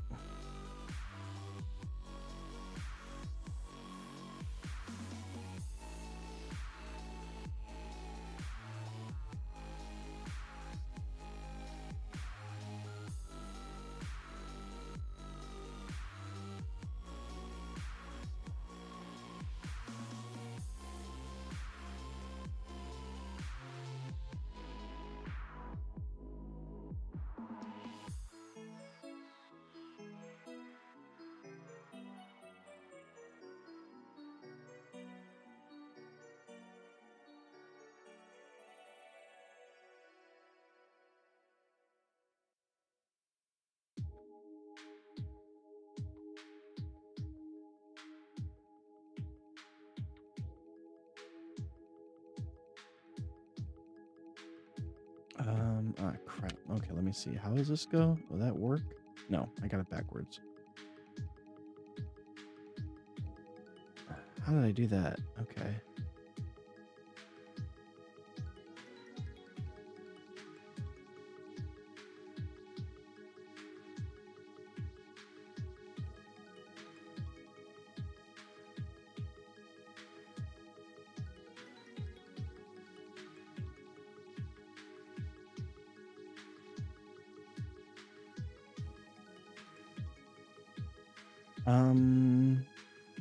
Right, this is the part that confuses me. It's up. It wants to be up, I believe. Wait. Yes. This is actually difficult. This one's being more difficult than the last one was, I'll put it that way. I did do it right on the other. Yeah, okay. I can get it in there. Then there we go.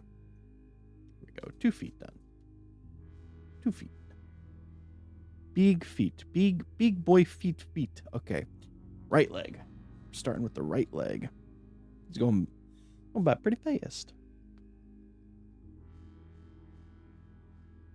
Or it's not, actually. It's been a very long time. I've actually been streaming for a while now. I'm actually surprised. Time flies when you're having fun, I guess. All right, let's see here. 18. Where are you, 18? Android 18. Yes. Okay. Oh, here we go.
hold on 1 second.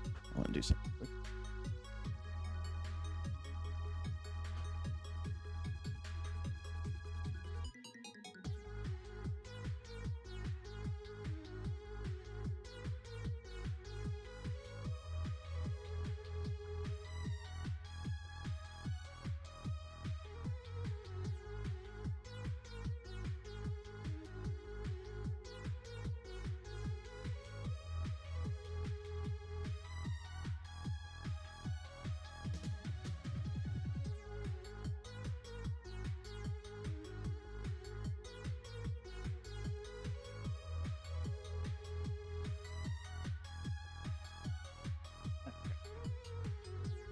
Where was I? That piece was so thick. Okay, anyway, it's good enough. Again, I get stuck even trying to be perfect on, like I said, parts that will never be seen. And there's no reason for it. It's just my own annoying perfectionism, I guess.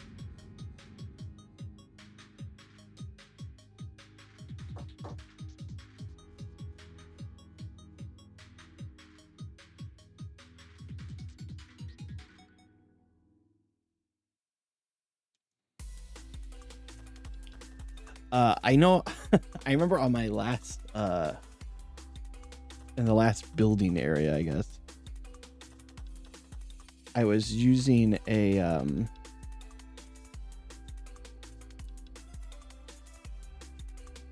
like kind of like a Tupperware, kind of like plate or whatever, bowl, I guess.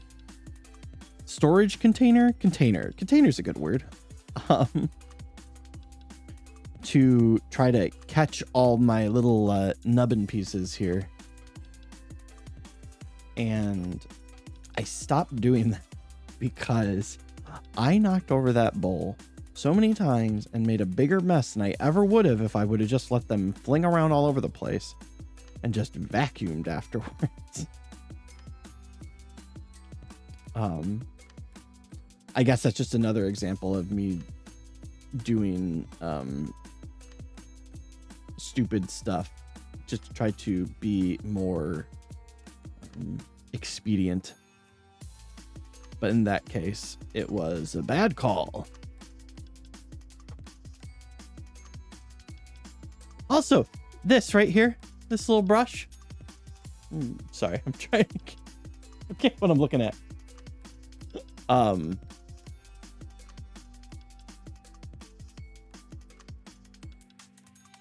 It's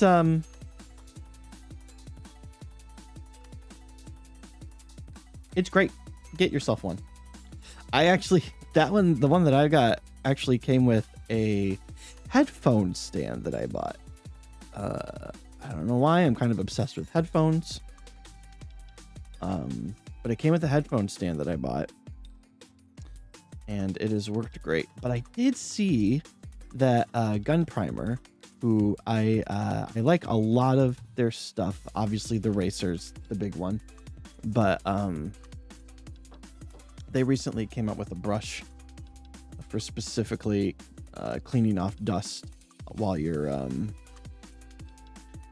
I mean, in the end, it's a perfect combination for the Racer because the Racer's the thing that creates all the dust. So of course you'd make a tool that helps clean up all the dust.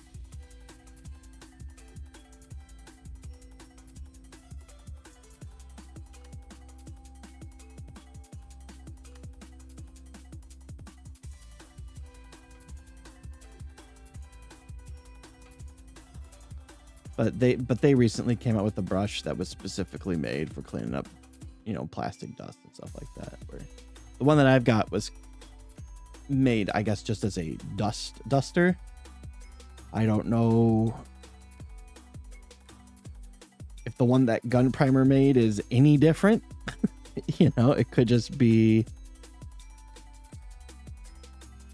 them making a duster that's just fancy and priced more, probably. Or it could be specifically, here's the thing about Gunpla tools, and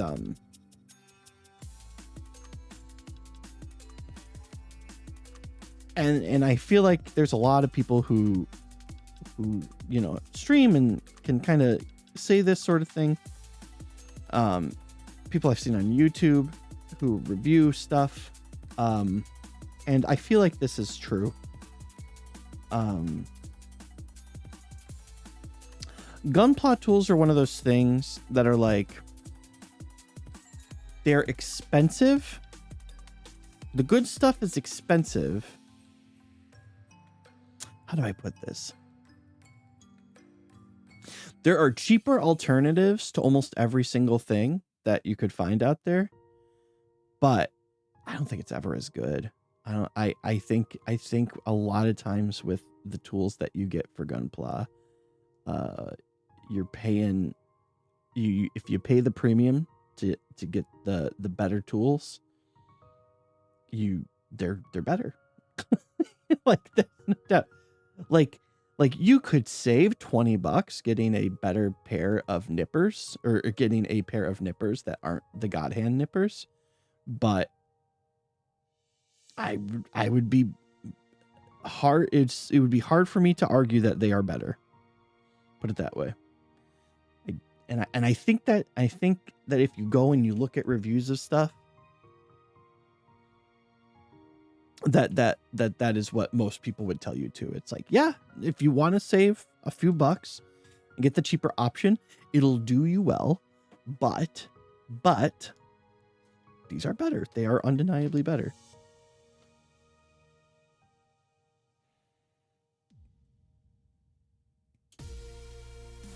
Now, when I wanted to get the thick chunky ones for cutting sprues, I went with these Tamiya ones because I like Tamiya as far as just kind of like certain tools and stuff. They always seem to make a decent product. Like, everything they make is pretty good. Like, I love their tweezers. I use their tweezers, and they have a lot of options for tweezers too. In fact, the funny part is I have two sets of Tamiya tweezers. There's a straight one and a bent one, but the bent ones I got were actually their thicker options, which those do come in handy every once in a while, especially when it comes to holding parts. Like, I don't really have anything to hold parts, and that usually works really well for me. Like smaller parts, if I need to like sand a smaller part, I can grab those Tamiya ones, and they work fine. They work good.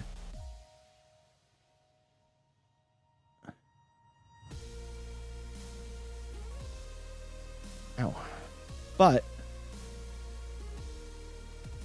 I wish I would have grabbed their thin ones when I was getting a new one, which I probably will in the meantime. Because these ones, I don't know what brand these are. I think it says somewhere on here. Nope, it doesn't. It just says stainless from Pakistan. And they're good, and I've had them for a while. But I don't know if this would still be a problem with the Tamiya ones. They might still be, because they're thin, and there's nothing you could do about that. But I would hope that they would bend less, I guess, because I do have a problem with those ones bending every once in a while.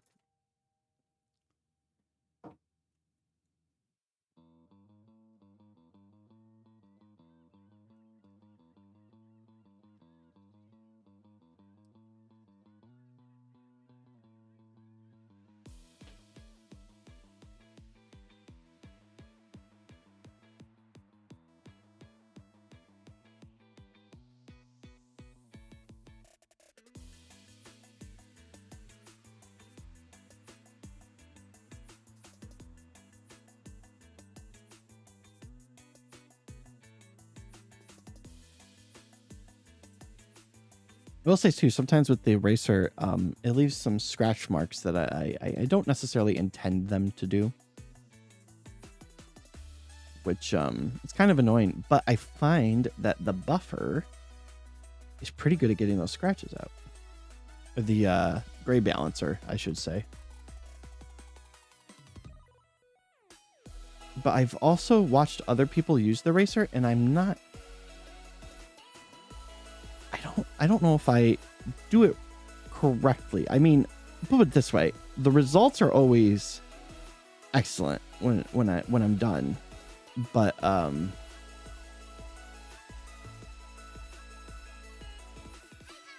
like I was watching a video on their website actually of how you're supposed to use it and all that, and I realized like, oh, I don't know if I'm holding this the right way when I use it, but who knows?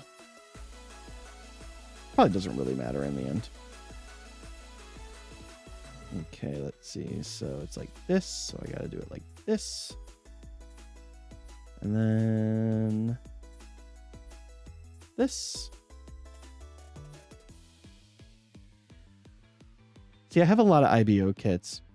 I feel like the thing that would get really frustrating about IBO kits is that they're all kind of the same to a certain point. I've only done a couple, but I do have a good amount of them. Put it that way. Okay, so then bend this like Beckham.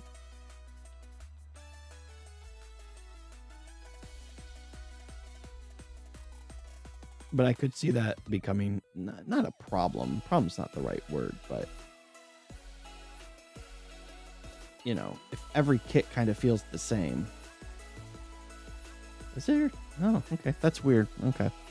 Sorry. That was just a weird piece, I guess. I just weird how it fits together. But because I haven't done that many IBO kits, and honestly, the other one I did was one of the more recent ones. I can't remember what it's called. It's like the big one, kind of looks like it's got like wings and stuff. It's kind of like a purplish color. White purple. I don't know. But it's like the Michaelis or something like that. Like some weird word. But that one felt a lot different. I feel like the last few IBO or Iron Blooded Orphan suits that they've shown like in that game, I guess it's some kind of like digital game or a phone game or something that they've made kits from. But I feel like they're a little bit different designed than how they kind of look on the show, and I actually like them quite a bit. I think that's a positive thing.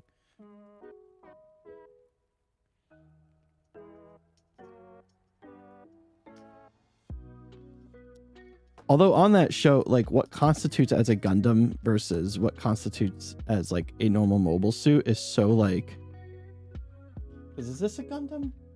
Yeah. Gundam, this is a Gundam, right? You know, and I know Barbados doesn't look like a normal Gundam, but I guess you could say, you know what the thing is though, you could say the same thing about Witch from Mercury, because like the Ferret, for example, is a Gundam, and it don't look like a Gundam. Not your normal Gundam.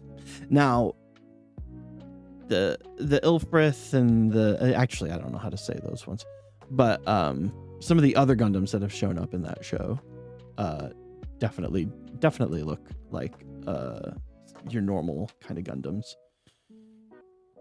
I can't remember what the name of the Gundam was from the last episode. But that Gundam, for example, that looks like a normal Gundam. Ferret is really the only one that on that show that like has a pretty different design from a normal kind of Gundam design.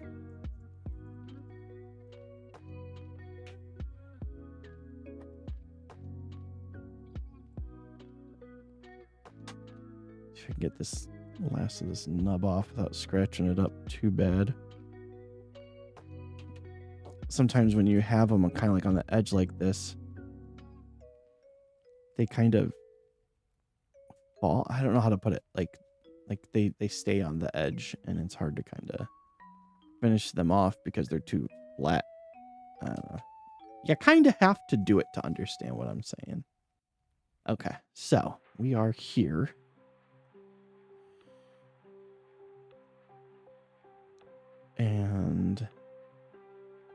Looks like this side goes on here. Okay, yeah, I see. And this side goes on here. Yeah, okay. Brown, huh? Okay. All right, and then you sit it back up. And we're looking for B28.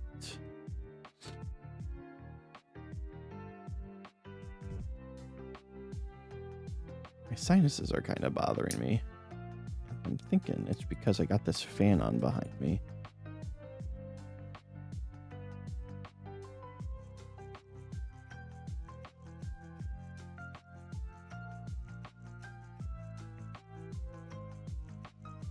Because it's warm, but not super warm, but warm enough that I wanted some airflow. And now I think it's messing with my sinuses a little bit. So I should just turn around and turn it off, but I'll get there.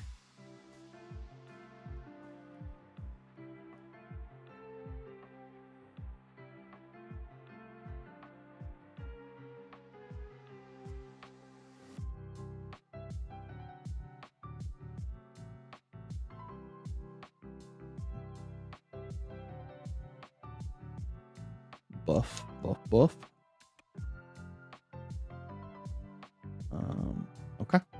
Let's see. Goes where? Okay. It's pointing downwards. Interesting. Interesting. Really? Okay. That seems...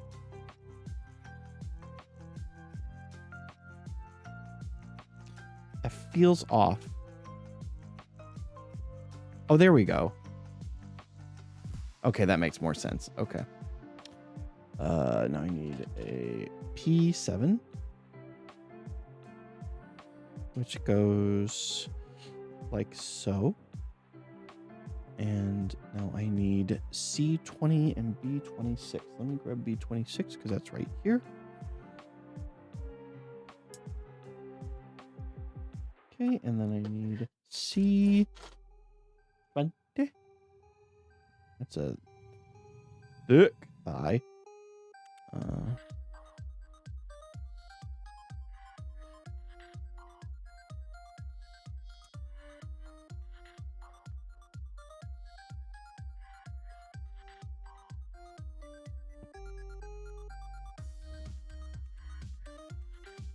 Sounds like Starlight Zone from Sonic. Let's see. Yeah, okay. It sounds familiar. But like way different.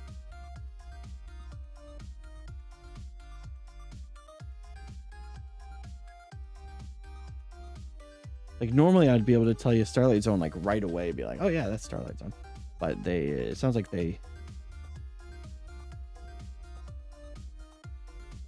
changed the tone, I guess you'd say, the tone of it.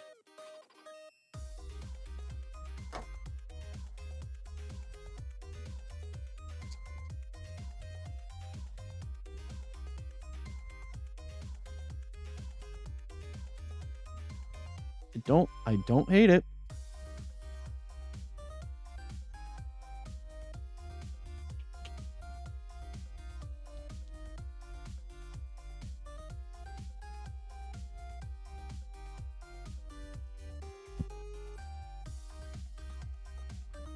I hope that every time that I hit the mic, it doesn't make a bumpy. Make a bumpy.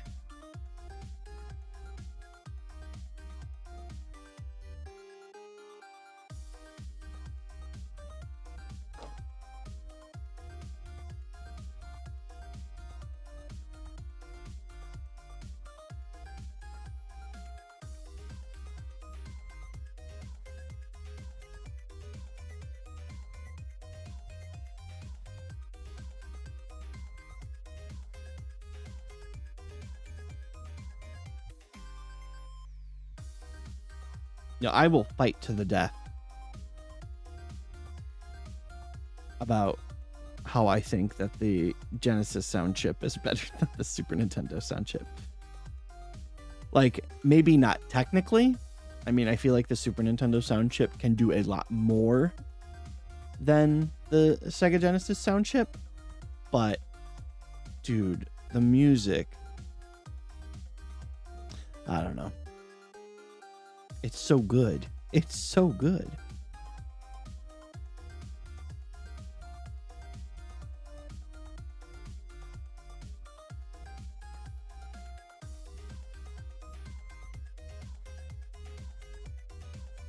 I know some people hate it though, but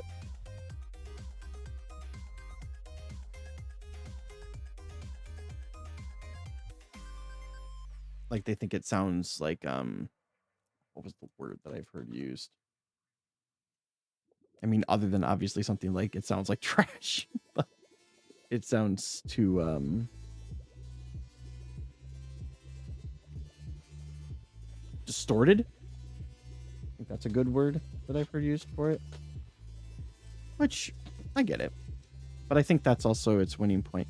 I think the thing is with the Genesis sound chip, like a Super Nintendo game, generally the music is going to sound fine, you know? There's probably not a lot of unlistenable Super Nintendo soundtracks. Probably a lot of boring ones, but not unlistenable. You know what I'm saying? They all probably sound good to an extent. However, I feel like there are a lot of unlistenable Genesis soundtracks. But you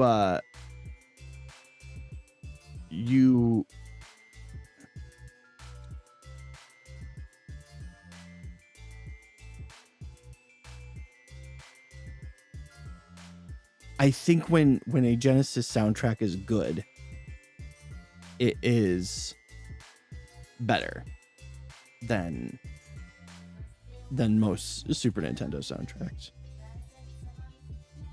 I don't know. There's something kind of like very like dancey sounding, I guess. I don't know. I don't know how to put it. I mean, like, obviously you could point to something like Streets of Rage 2 as something.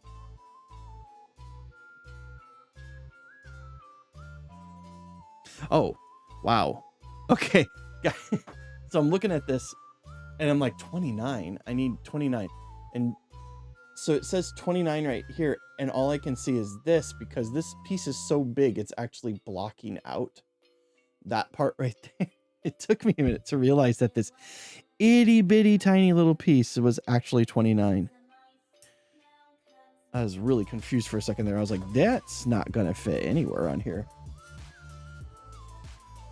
Oh yeah, this room's been done for a while. I mean, pretty done. I'm still doing things to try to improve. It's always a debate of like, do I want to spend more money to make things more convenient in the this little studio area, or do I want to just try to figure out more creative ways to be as efficient as possible? I don't know why I'm so obsessed with efficiency, but that's probably a good thing.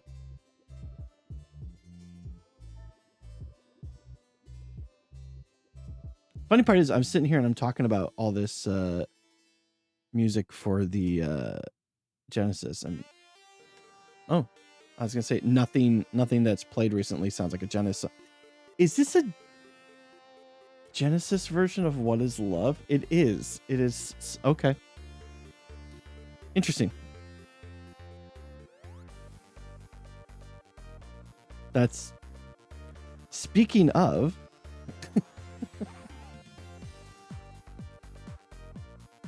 You couldn't do this on the Super Nintendo. You couldn't make a song that sounded this good on the Super Nintendo.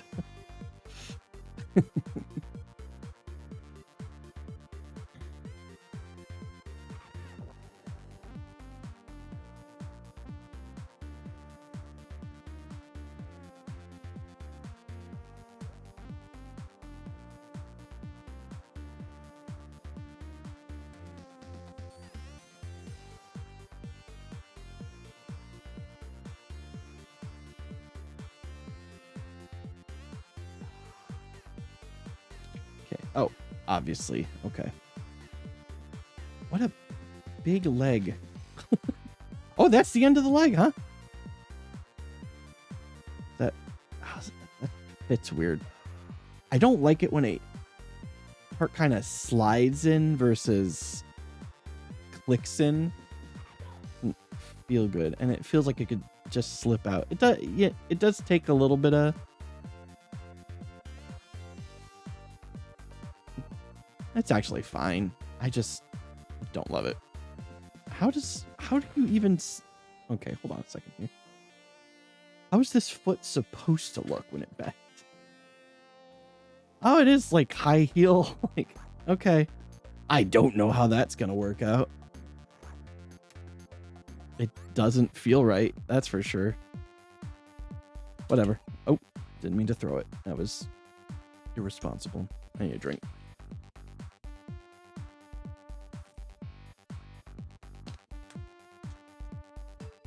I need to kill that fan. All right, let's see here. Okay. I even threw some Sonic the Hedgehog sound effects in.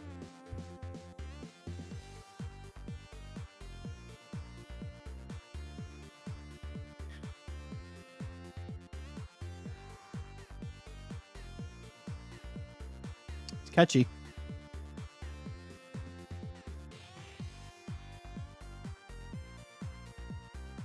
I realized that, Game Chops has remixes of real songs done in a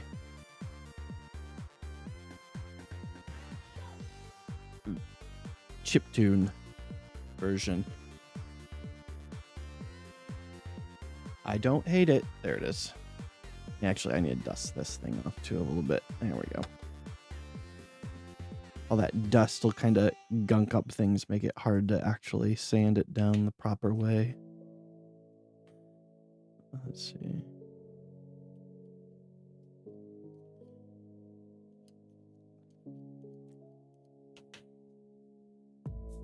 I do hate how... Did that work? No, let's see.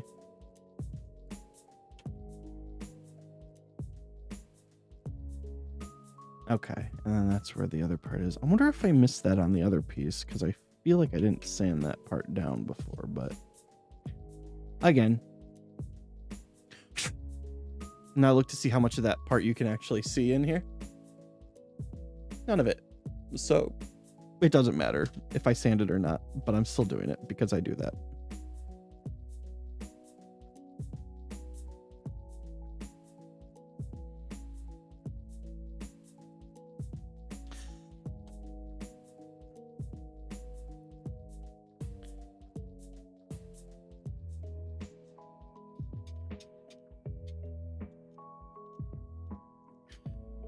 I gotta say too, I'm really enjoying the fact that I've had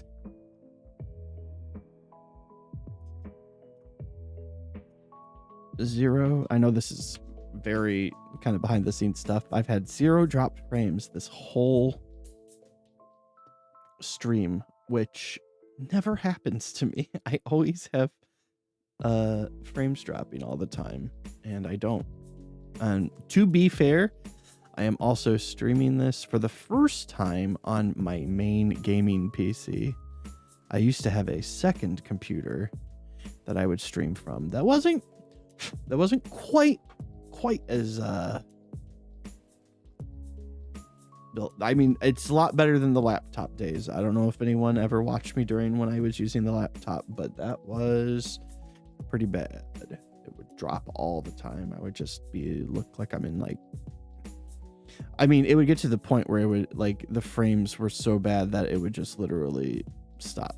It would just stop streaming.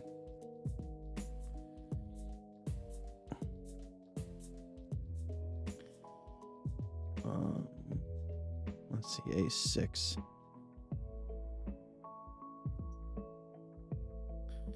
And it was really frustrating. And I don't know if it was because the laptop was overheating or what. It's an old laptop, so not that old, but pretty old. Old enough where it wasn't able to stream. Which, I mean, a laptop is not the optimal way to do basically anything, so sure. Now, if I was using, and then I switched over to my other computer, which, wasn't a bad computer, and it actually streamed pretty good. And then the CPU died on it. And the thing was I was using an old motherboard too. So basically, to update that PC, I had to update the entire PC. And so, other than the video card, I was actually able to keep my video card, which was a 1080, which is, like, in my opinion, one of the best video cards ever made. I'm sure other people agree with that too, but then that died like maybe a month ago, maybe longer. I can't quite remember, but that video card died. I posted on Instagram when it died, so I could actually probably go on there and look to see exactly when that happened. But I ended up replacing that GPU with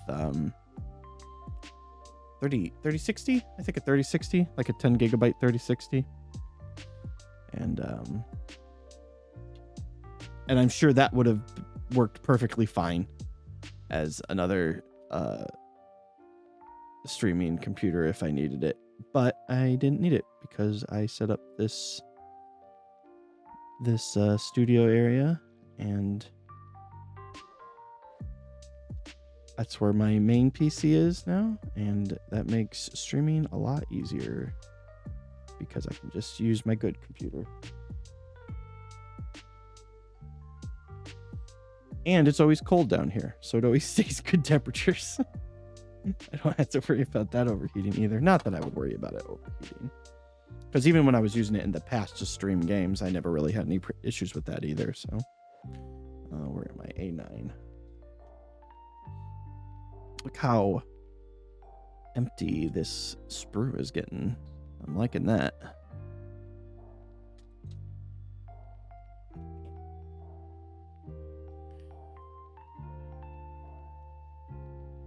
I like an empty sprue. There's only 4 sprues with this one, though. It's A, B, C, D. Yeah. So it's not like there's a ton. It's like the other kit I'm working on, I think, is only A, B, C. So it'll be done so fast. Also, like I said, it's the Zigok, so it's mostly arms. It's just mostly like long arms. All right, let's see. Put that on there. Genova. Love this song. Love this game. Oh, what an interesting take on the Genova theme. Why isn't this fitting? Because I got it upside down. Okay.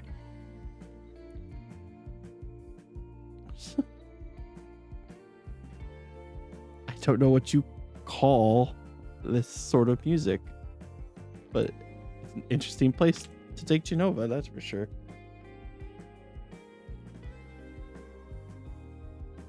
Let me do something here. Oh wait, I can't do that without messing up everything, right? Hold on, let me see.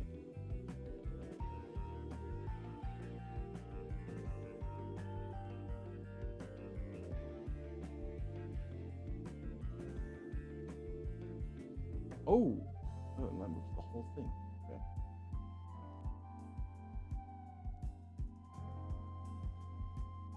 There we go. Yeah, okay, I can't mess with that right now. Okay. To fix that at a later time.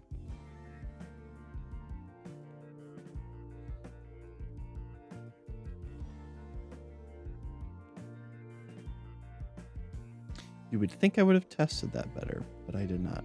I just noticed that the chat is kind of not centered correctly on there, but I can fix that later.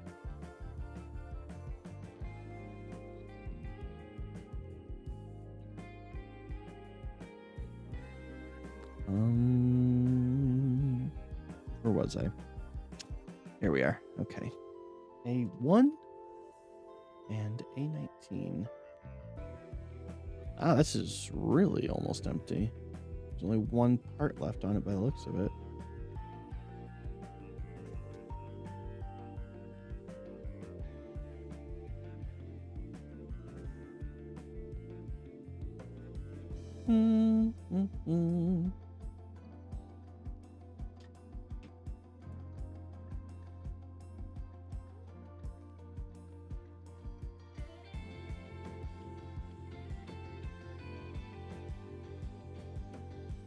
Ooh, I really shaved off the top of this.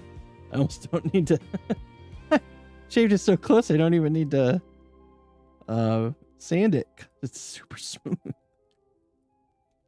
That was unintentional, but I don't think it hurt anything. I hope it didn't hurt anything. I doubt it hurt anything. I'm just going to keep saying that until I feel good about what I did.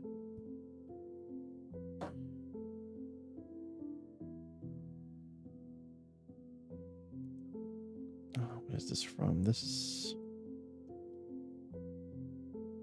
I can never remember if this is Majora's Mask or Ocarina of Time.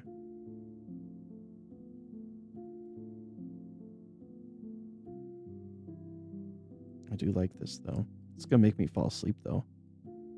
Listen to this when I'm in bed. Actually, what I usually listen to when I'm getting ready to go to sleep. I'm sure this weirds some people out, but I like to turn on YouTube and just put on like scary story compilations and fall asleep to that. Like I said, I like horror. I like horror stuff. I'm into horror. So 6. I need 6. There it is.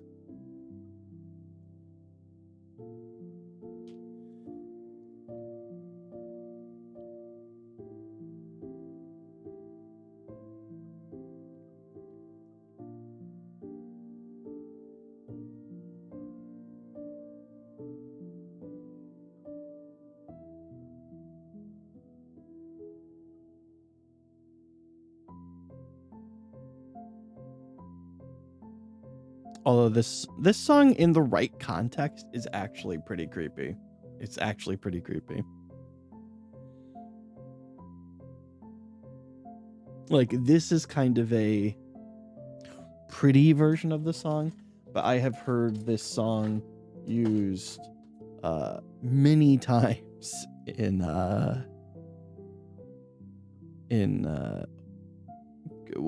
creepy videos. I don't know, like creepy pasta and stuff like that. I thought, gosh, I can't remember the last time I listened to a creepy pasta.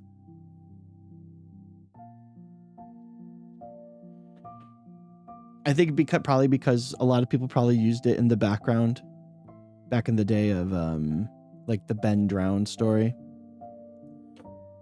and then people just associate that song with creepy stories because of that. That's my guess. I mean, as you're listening to it now, it can be a beautiful song. It doesn't have to be creepy.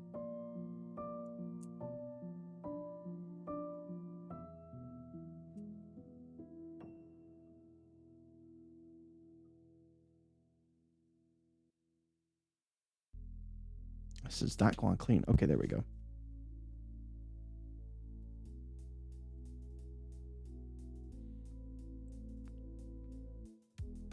Oh, there we go. That came off real nice. Okay.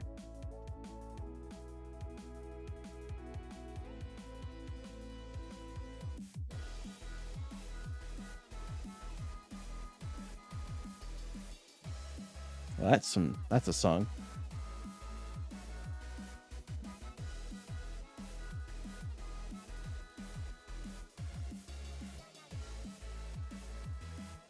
Did I do that right? Let me see here. Yeah. Oh, okay. So I need to... Oh, this sounds like a Vocaloid.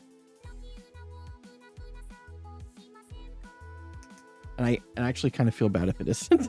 If it's not a Vocaloid.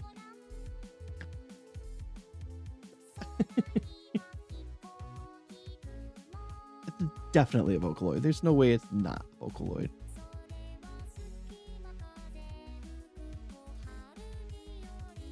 There we go. Did I do that right on the other one? Yeah, okay.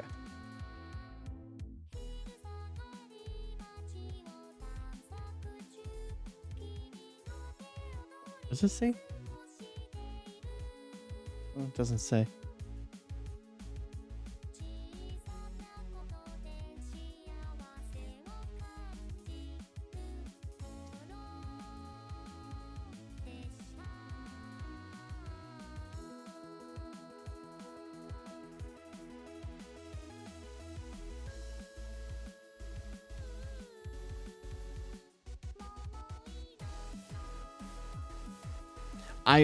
I'm not experienced with Vocaloids and what Vocaloids are what. They all sound like Hatsune Miku to me. So I could not tell you if this was someone else. Did I do that right?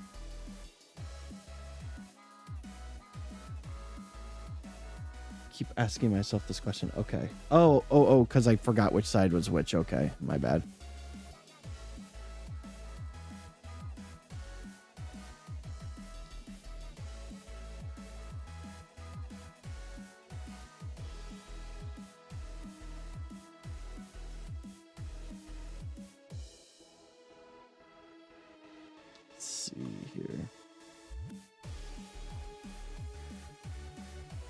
Okay, send it back up. And get that. Those itty bitty pieces. Itty bitty bitty.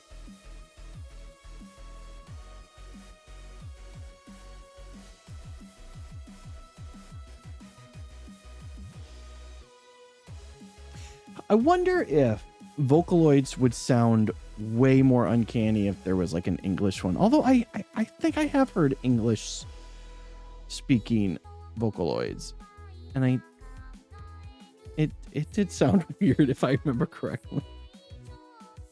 Like when you can't understand the language that's being spoken, I think that actually makes it less uncanny. Oh no, where did that little... There it is. Oh, that's scary. This little tiny piece. I wasn't keeping track of where I put it, and I guarantee that if I lost track of it, I would never see it again. Oh, be very careful. Be very careful. Oh my goodness. I did not have this much trouble with the first one. Okay, there we go.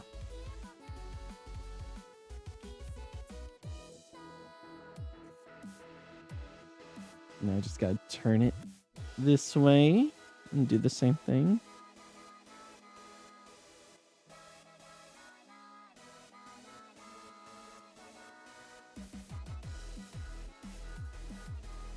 Why?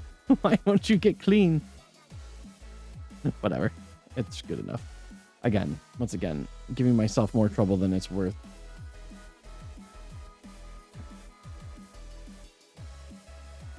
Oh, I took that. I don't know why I cut that part out. I didn't need to. Okay. I mean, I will in a second, so it doesn't really matter, but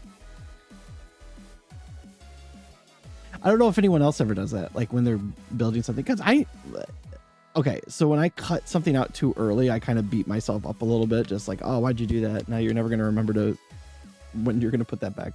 I always remembered to, but for some reason my brain's just like, oh, you did it out of order. You failed. Where I've seen some people who straight up cut the whole kit apart at the start and then put it together.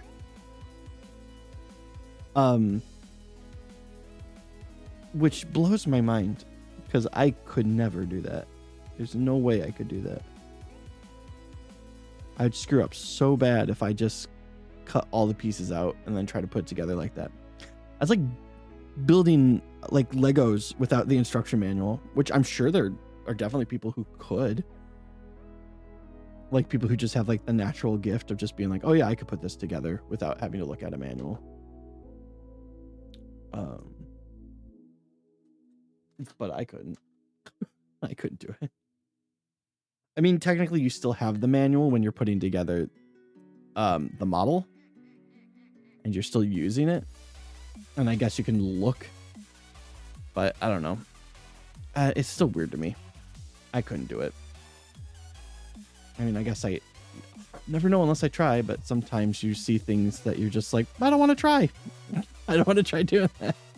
That seems worse than what I do.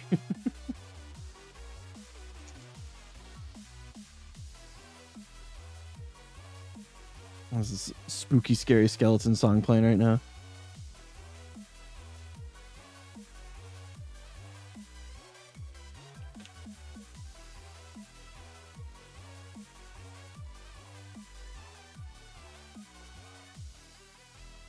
I know the other night, or last night, when Scoot was building his model kits, he was playing some music from one of the old Gundam fighting games,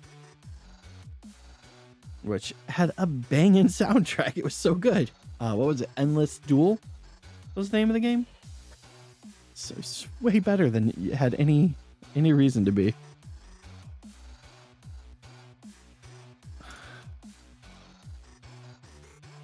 Oh, I don't know which one, what Endless Duel was on. It must have been Super Nintendo or something. It sounded like that age. And the only Gundam fighting games I can think of were the PlayStation ones, which were both called Gundam Assault, I think.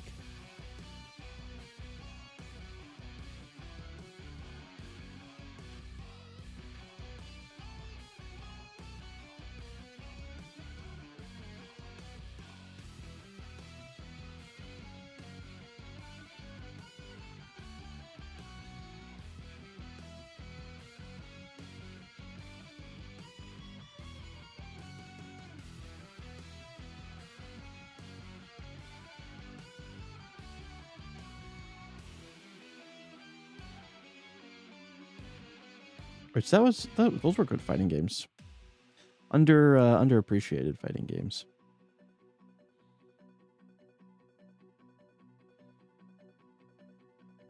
Okay, and this goes like so. Right. There we go. Nice and tight. And see. Just sometimes when you accidentally hit your mouse and then you have to like look around to be like, what did I shut off? Even though chances are there's no way you shut off anything because you just like tapped it and it could be just in the middle of your screen. But you're still like, oh no. Oh no.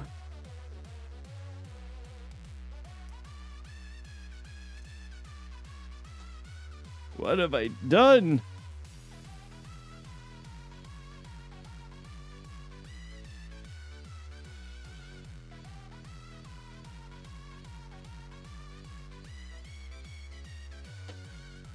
This song is ridiculous.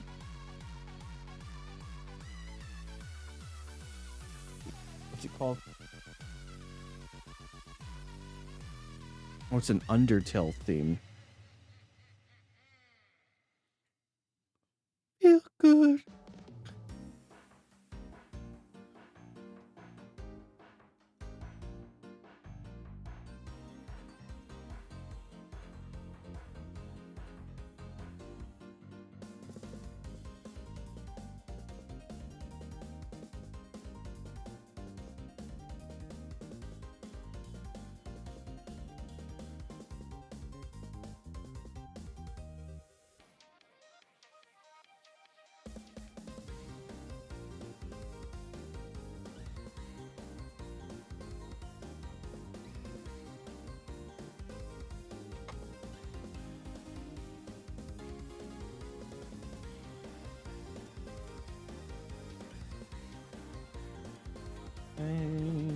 Where is this one? There it is.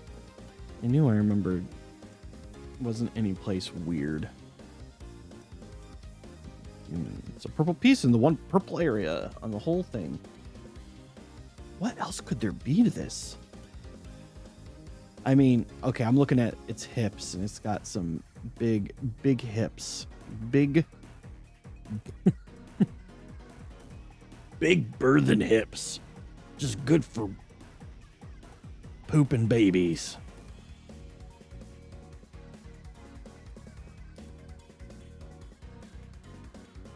You're gonna get the Kimaris Vidar pregnant. Because it looks like Oh, no. Please. Please. There's something wrong with me.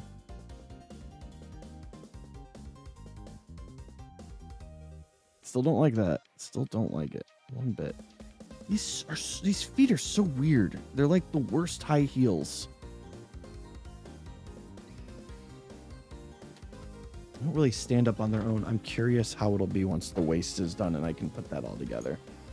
This microphone really gets in the way, by the way. My old microphone used to hang over the top, but if I did that now, it'd be in the way of the camera because I got the camera up on a higher position here. I'm wondering if I could get it one of those like the mic stand that I have over here for when I'm sitting in front of my computer, because I'm not in front of my computer right now. My computer's actually over here to the side. I got one of those Elgato, like the low ones. I wonder if that would work better for this. I don't know. Kind of thinking out loud. I mean, I think it would still be in the way because even then I'd have to swing it like over here. I don't know.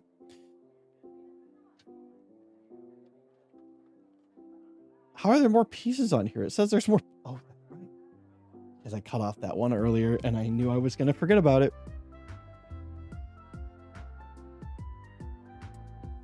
I'm so smart. I'm a smart boy.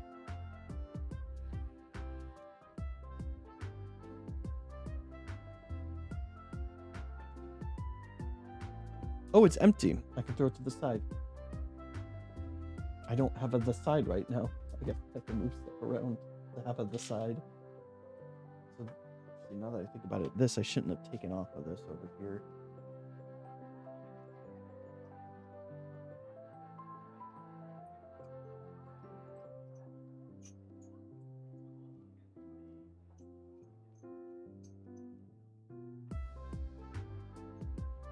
I'll fix it when I hook the mic back up over there.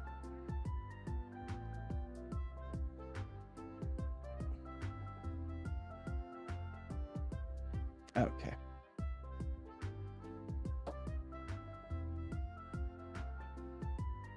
How much of this kit is there? Actually, I want to see. So another page. And then just a whole. Oh, okay, okay. Not too much. I still got like 4 pages left, but like they're doesn't look like there's a lot of building on those pages. It looks like it's more like big chunky pieces that need to be put together, which makes sense looking at it, you know.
Okay.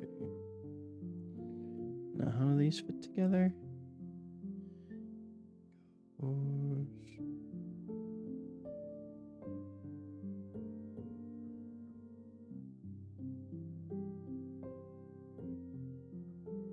Okay, like this, I think.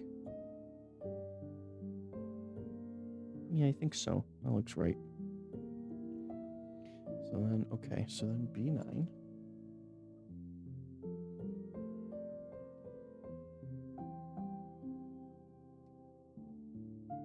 This is already a pretty different looking waist, but when you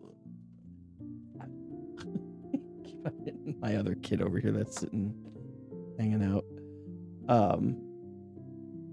But when you see how much stuff hangs off this thing, it definitely makes sense. By the way, I'm kind of talking past my microphone. I hope it doesn't come in as too quiet or anything. That's my bad. I like to lean forward, and then when I do that, I feel like I'm leaning past the microphone. I don't know how loud or quiet it is. It sounds bad.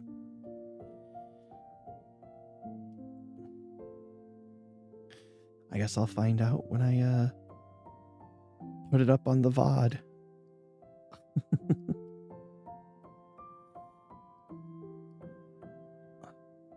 Does not want to go away. Go away, go away. There we go.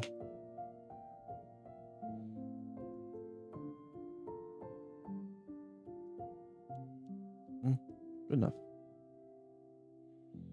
Again, trying too hard to clean up parts that I don't think will ever see the light of day again.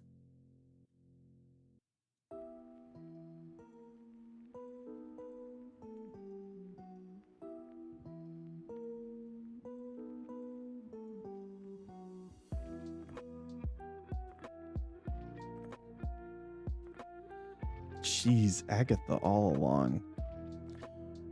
Do people even remember WandaVision already?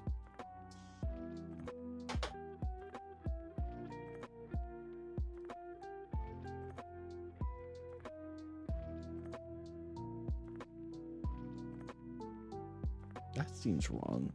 Here we go. That seems right.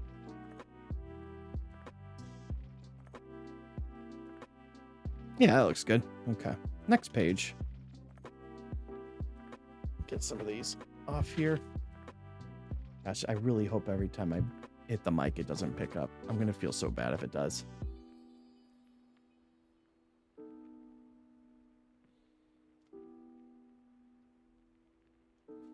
Is this the next page? It's got to be, right? Let's see. I'm at 9, 10. Okay. Yeah. We good. All right. I need D14. I haven't seen a D yet.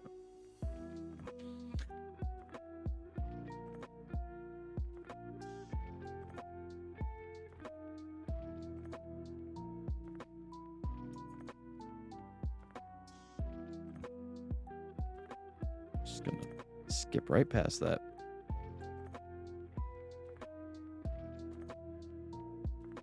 I have not cut any pieces off of the D piece in a while.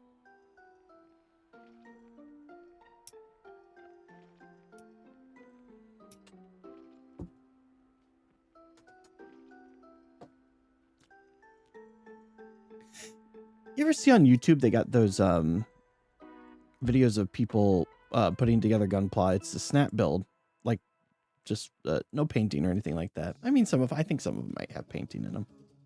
So acapella guy again. Oh, there it says his name this time. Smooth McGroove. That's the name of the guy.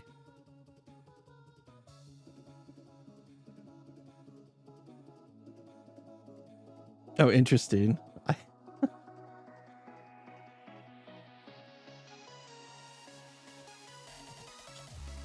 Anyway, what was I saying before?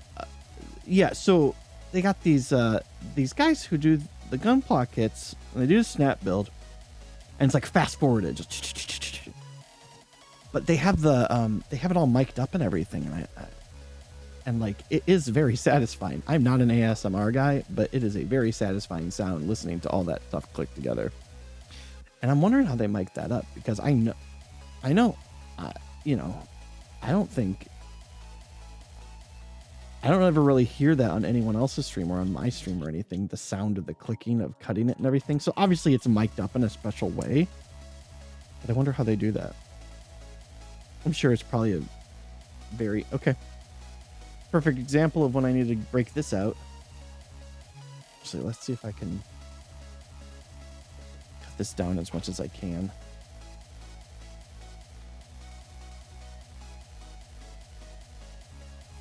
So I really I have not used my knife in so long. Oh. I almost forgot I had it.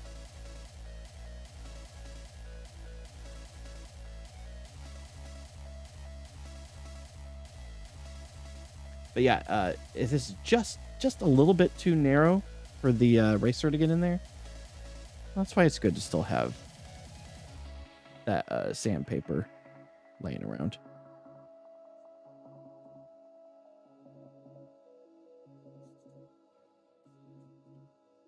Was he still acapelling that entire time? Because I did not hear him if he was. It sounded like he just was gone for a while.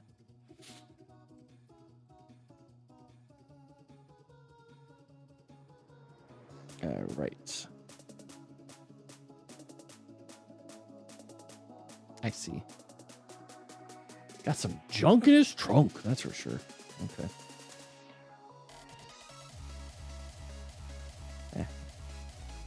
All right. D18, D16. Or D6, sorry.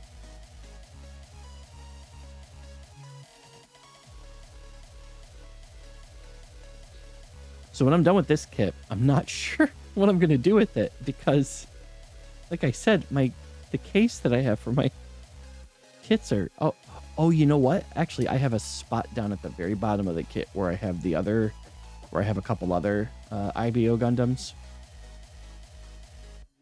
that I can put it down there with those. I would love to, it's a slow realization that because of how many kits I have, I will probably never have enough cases to fit them all in.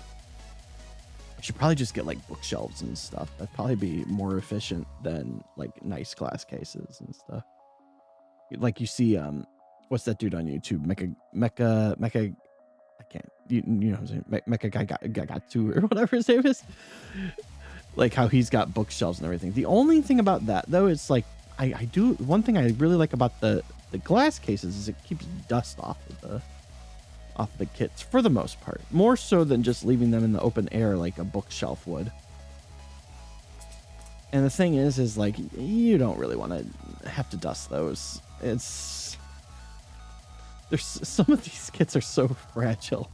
Not that they would break, but just like you just drop everything they're carrying, and it's not fun. It's not a fun thing to do.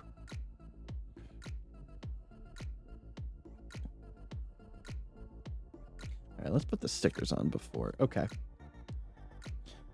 Here it is. This goes 5 here. That should fit perfectly.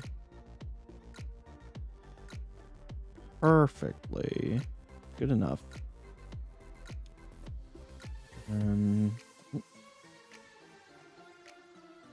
I wonder where those two kind of family crest looking things are going to go. Probably if I looked at the box, I'd find out right away. But I won't do it. All right.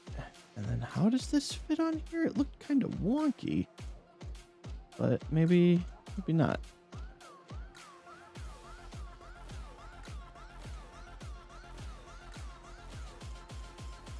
Okay. So it goes like this. Yes. Oh, I got it upside down. It goes like this. And then I guess like this. Okay. Yeah, okay. That makes sense. Weird, but not too weird. Look at that. And like I said, it's just a couple of big pieces.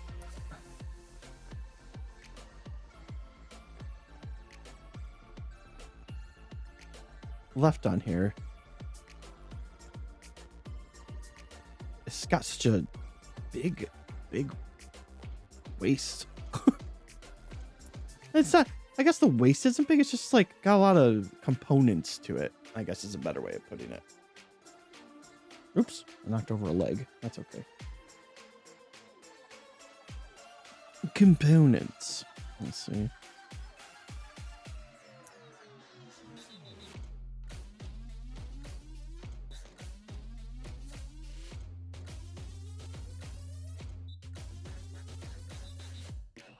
Although I am kind of excited to build these weapons because they're probably like super cool looking. Now that I'm kind of looking at them, probably really cool.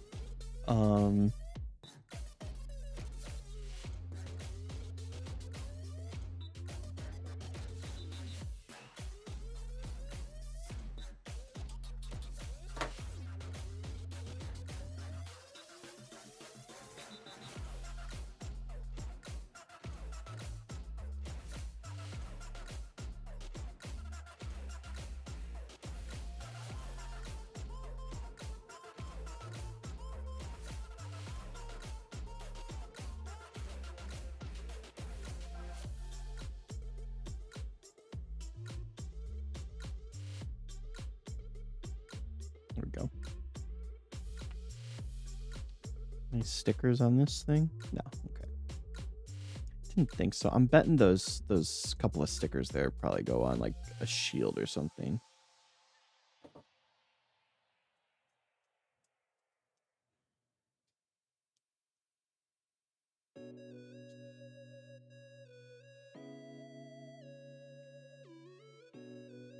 See, I like this like afternoon gunpla. I don't know how often I would ever be able to do this, but I do kind of like this like middle of the afternoon. Chill out. Is it the hook one that I'm looking for? Yes.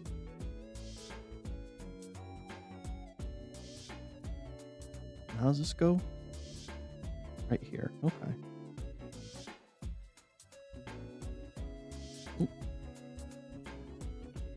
Little bit of trouble. Okay.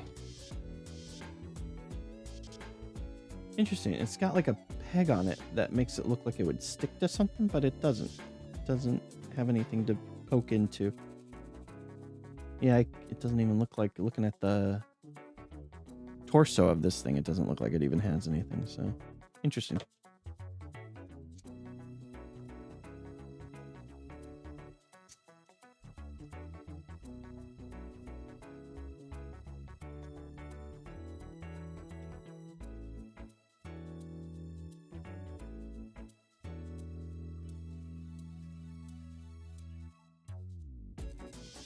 Okay.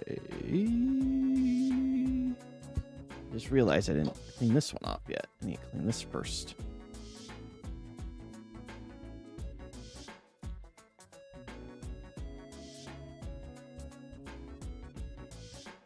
Okay. So I had to remember there's 5 spots that need to be cleaned. You just forget. Like I did just now. Where?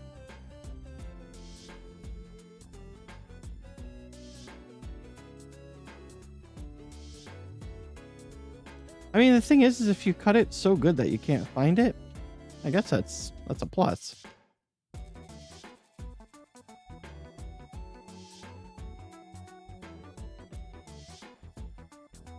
Okay.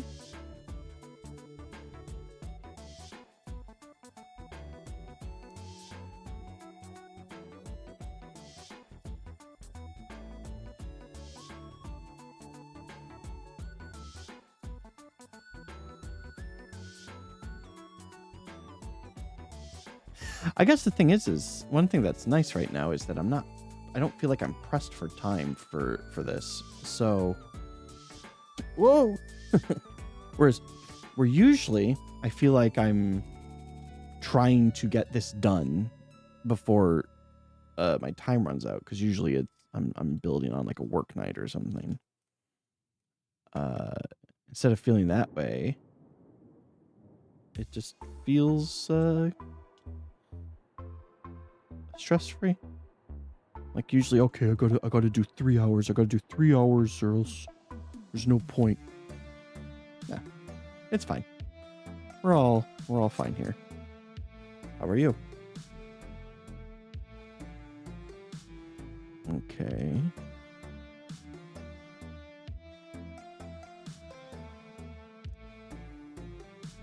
Again, I don't like it when the ball joints don't snap in. It feels funky. I'll live with it because there's nothing I can do about it, but it just feels wrong.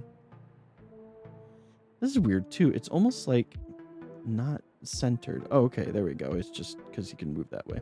Okay, so the main body of the kit's done. Let's go ahead and I'll give you guys a look at that. Pretty cool. Now we're moving on to the weapons.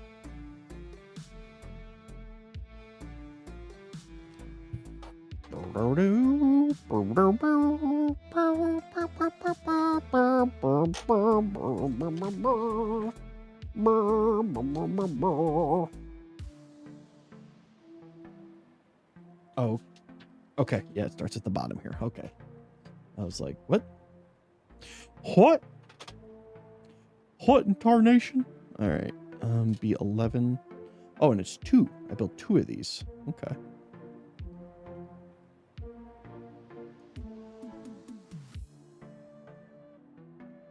So chonky. And then I need C19. Whatever could this be? I mean, geez, look at the size of this. Just this part right here. Like this is gonna be something. Like a big or not javelin. I don't know what you call those. Joust? I mean, joust is what it's called. That's not the name of the weapon, is it? Lance. There we go. Can't remember what they were called. Wow, it's wacky music. Wow.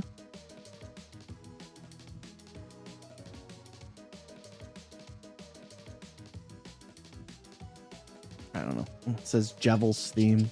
I don't know who Jevel is.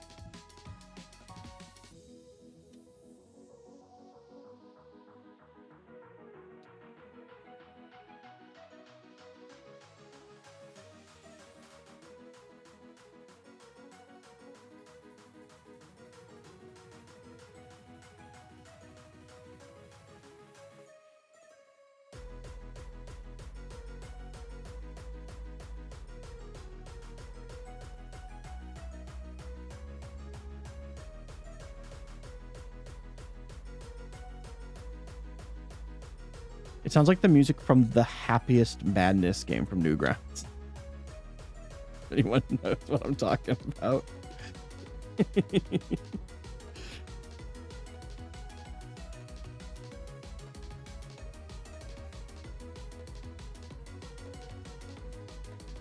Oh, man. I don't know why, but I love the way this looks already. B1.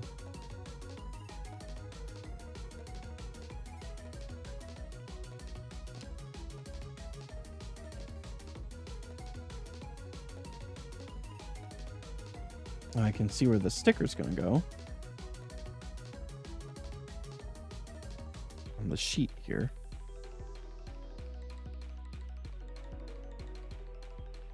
One thing about the really soft plastic like this is sometimes when you go to sand it, it leaves really awful marks in the plastic. Luckily, this one is not one of those cases, but okay, so this goes. Is this supposed to go that far in? How do you get it back out?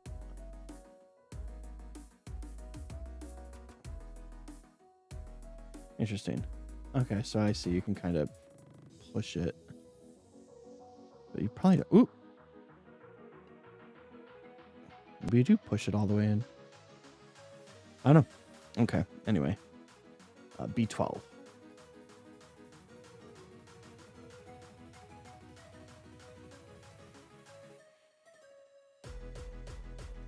When you build a kit, sometimes you're like, okay, now I want to see the thing. What? Like, what does this do and where did it come from and how does it work?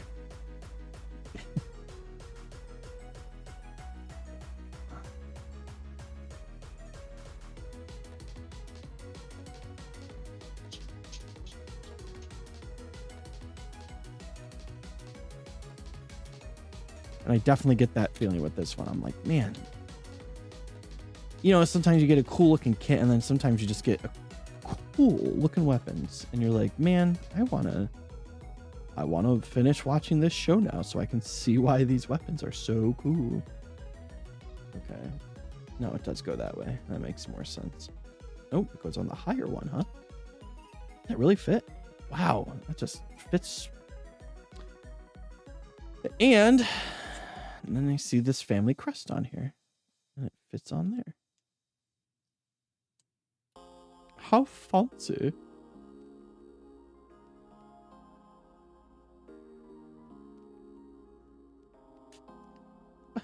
I like how the sticker, well, okay, yeah. They couldn't quite do it perfectly. That's kind of funny, though. All right. Okay, so this is some sort of backpack thing. Interesting. Okay. I need to do the other one first before I turn the page. Here I go.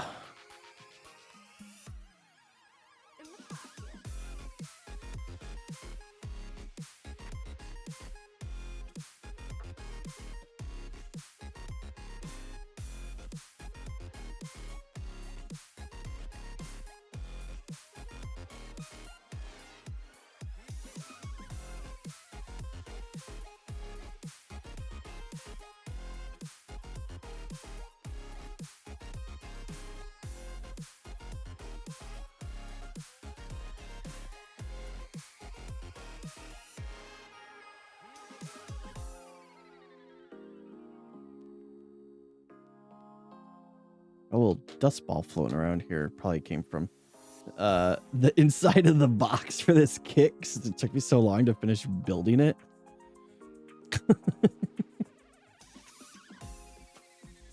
Yeah, there's some dust in that box. That's pretty funny. That's also sad, but funny. The sad kind of funny. Bad or sunny. I don't know.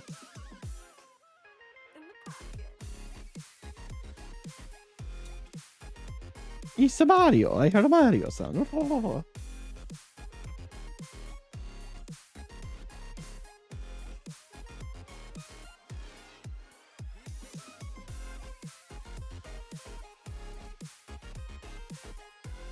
Is it even like a remix from a Mario game? In the Pocket. I wonder if it's from one of the Mario Golf games.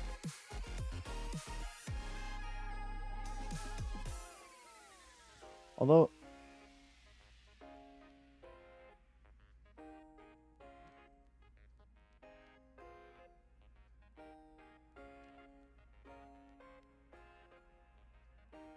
yeah, I have no clue. I have no clue. There's nothing on the artwork that would tell me what game it was from.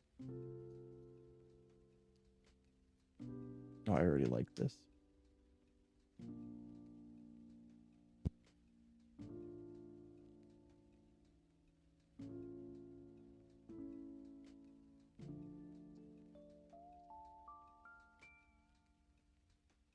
Like a little bit of smooth jazz.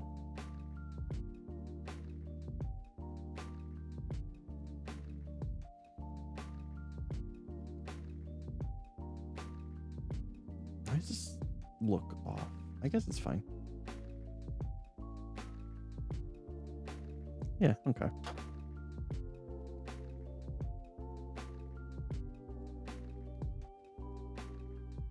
Sometimes I'll play some smooth jazz on stream. Just because I like it. Just because I like it. Because I like it. Just sounds good. I like it better than most lo-fi. I'll put it that way. Much rather more people played smooth jazz instead of lo-fi.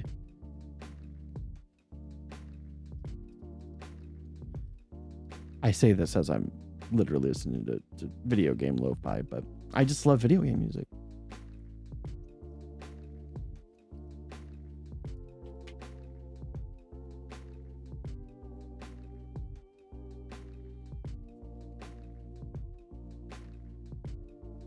is that you just can't straight listen to video game music on most streaming things.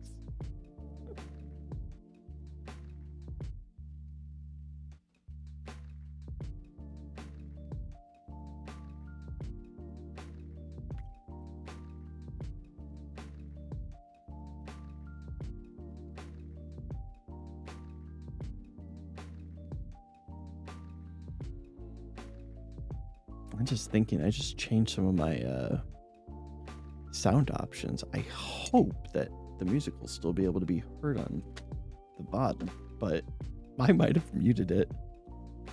It's not a big deal. I'm pretty sure I've screwed up quite a few of those VODs.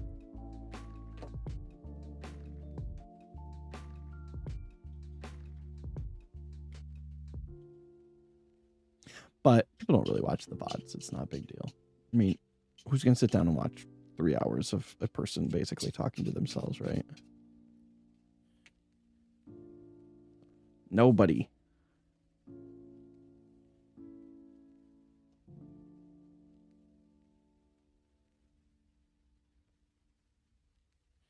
Okay, last sticker.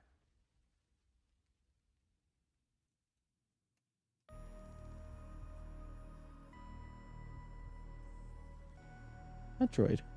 I love Metroid.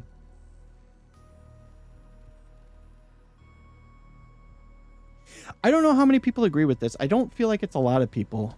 I think Metroid is by far. This is gonna. I think this is controversial. I think Metroid is by far the best Disney. Nintendo. It's the best Nintendo property. I know that, you know, there's Mario and there's Zelda too, and that's totally fine. And I like myself some Zelda and Mario as well. But I love Metroid. Metroid and Metroid Prime. So good. Other M, not so much. Not so much. But, you know, I don't think that's a weird thing to say either. I don't think Metroid Other M was a very successful video game. This almost makes Metroid sound like Doom.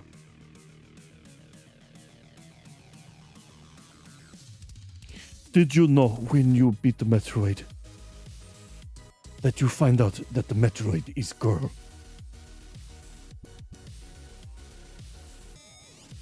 You think you're a man, but you're girl.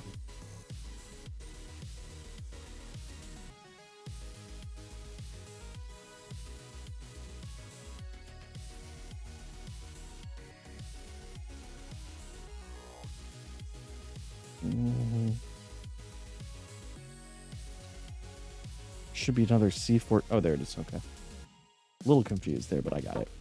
I got there. Seriously. Anyway, the track is Metroid 2077.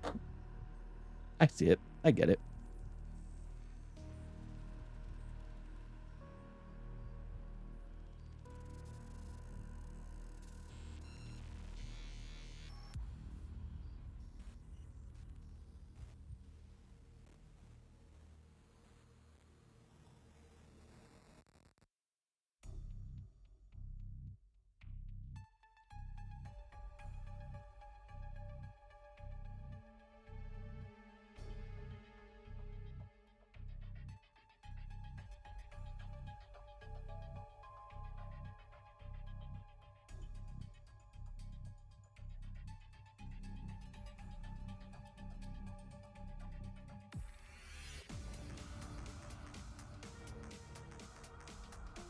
Oh, it's not.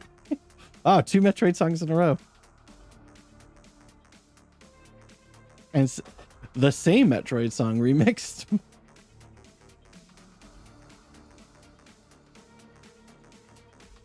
Honestly, though, I can't really think of a lot of other tracks from Metroid myself. Ugh. See, it's got these little nubs on it. And they're really easy to accidentally sand. I don't think they're supposed to be sanded. I think they're supposed to be part of it. So hopefully, you know what? They're so small though. They can't be. And if they were, that would be such a bad design decision. So I'm hoping that they're not supposed to be clipped into anything. Otherwise, it's going to be very loose. I mean, I can always use some glue on it, but I try to avoid using glue when I can. Or plastic cement.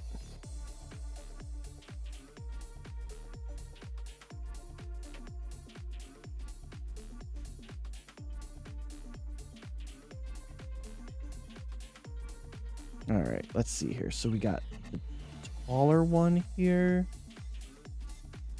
I can't tell the difference between what side is what. And it's trying to show me what side is what. Okay, I got you now. Okay, so this is upside down. And then this doesn't matter. It's the same on both sides. Okay. Oh, once again, I hate it when things don't clip in.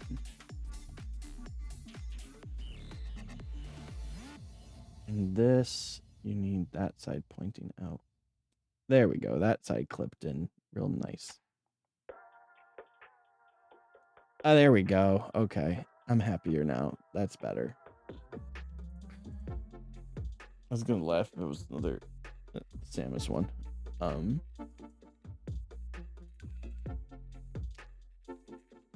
Did you know gaming? Samus.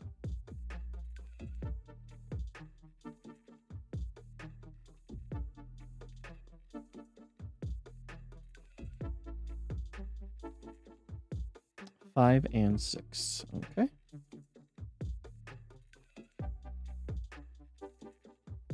So it's some kind of backpack thingy. Very interesting. Did I not cut out 6? I did not cut out 6.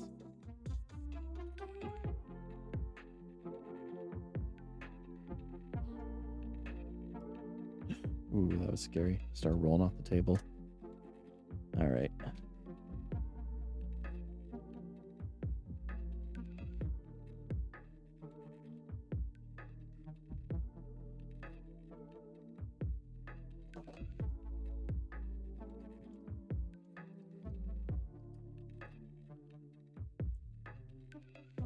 I need to cut that down a little bit. I shaped it again. I didn't shave it enough to get the entire nub off. That's kind of weird. I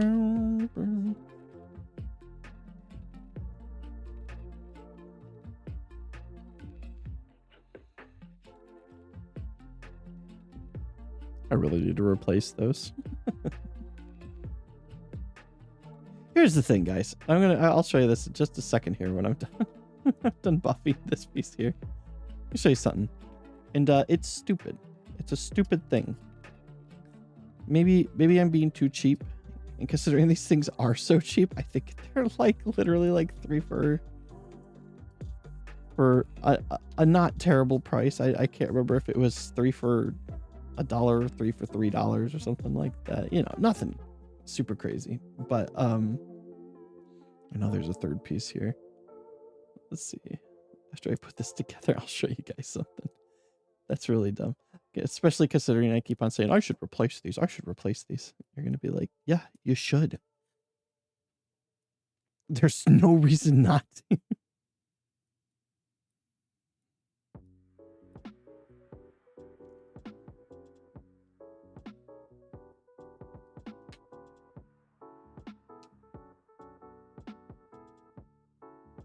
So, okay. At one point, let's see here.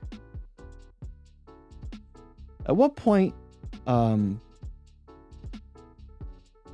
Gundam Planet,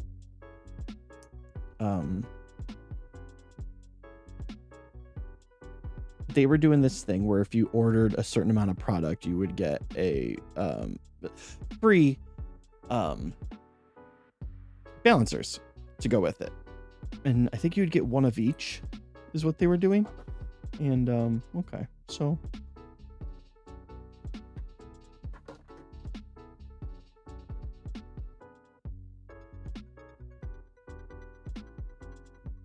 there's no reason for me to continue to use these, but I continue to use them. They're literally the first ones that I ever got, which means they're probably close to 2 years old at this point, and I'm still using the same ones for no reason.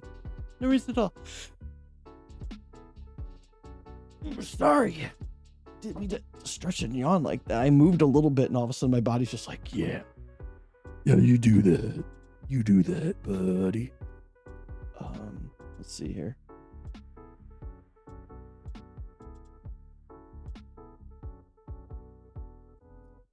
Okay, does this...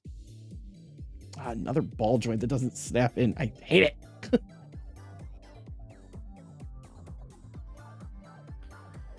All right, next piece here.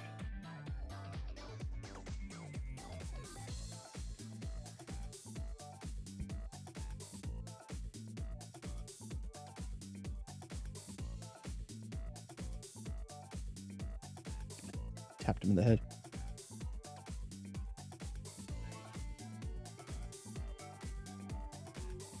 And there. C14, that's right. That was the one I was having a hard time finding before on here.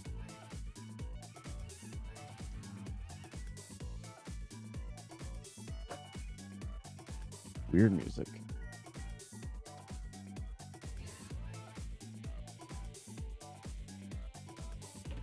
Right, let's see. Let me cut off that other piece back here too. Let's see if I can do this a little bit.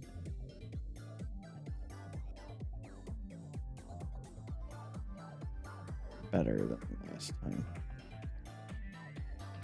Dang, man, it's hard to get.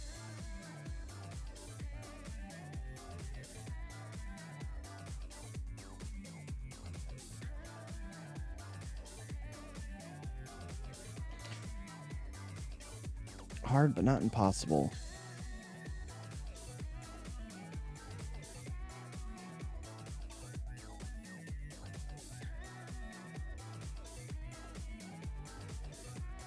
That's good.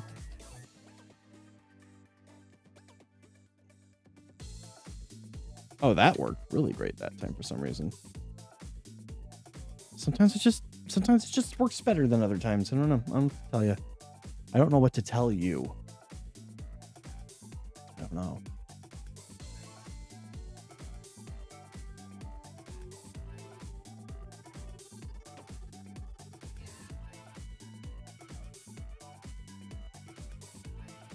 Wait, yeah, okay. I'm losing my mind here. Okay.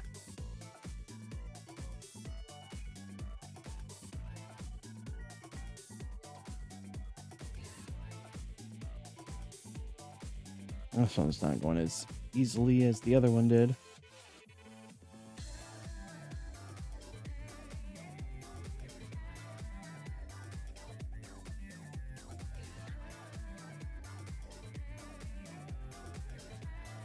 I don't think this one's going to come out very good either. There's just too much. Oh, actually, that turned out pretty good. Scratched it up pretty bad, but let's see if this can take that out. Not too shabby. Okay. This other one down here.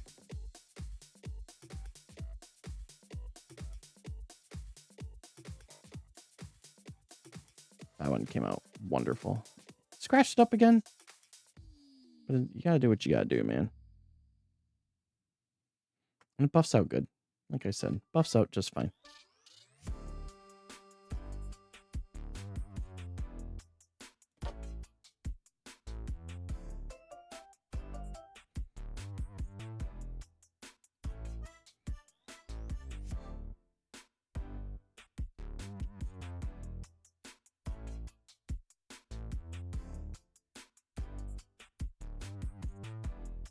Okay.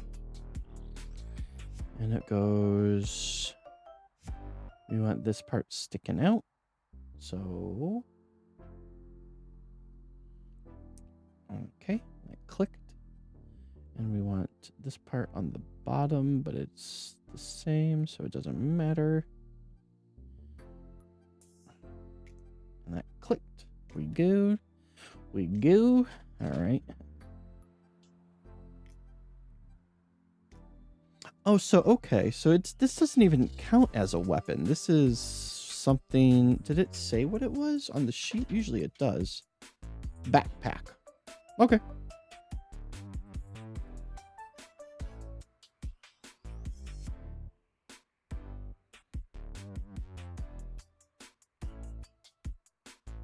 I feel like that sword's going to be very easy to be a weapon.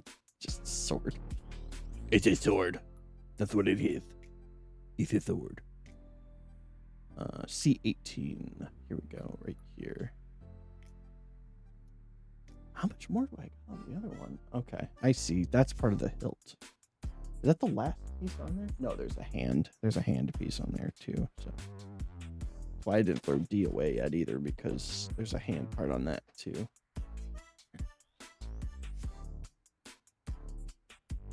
I'm going to be very happy getting this kit done because it has been so long. All of those... all those fans out there waiting with bated breath for me to finally finish this kit after months of waiting. What a cliffhanger.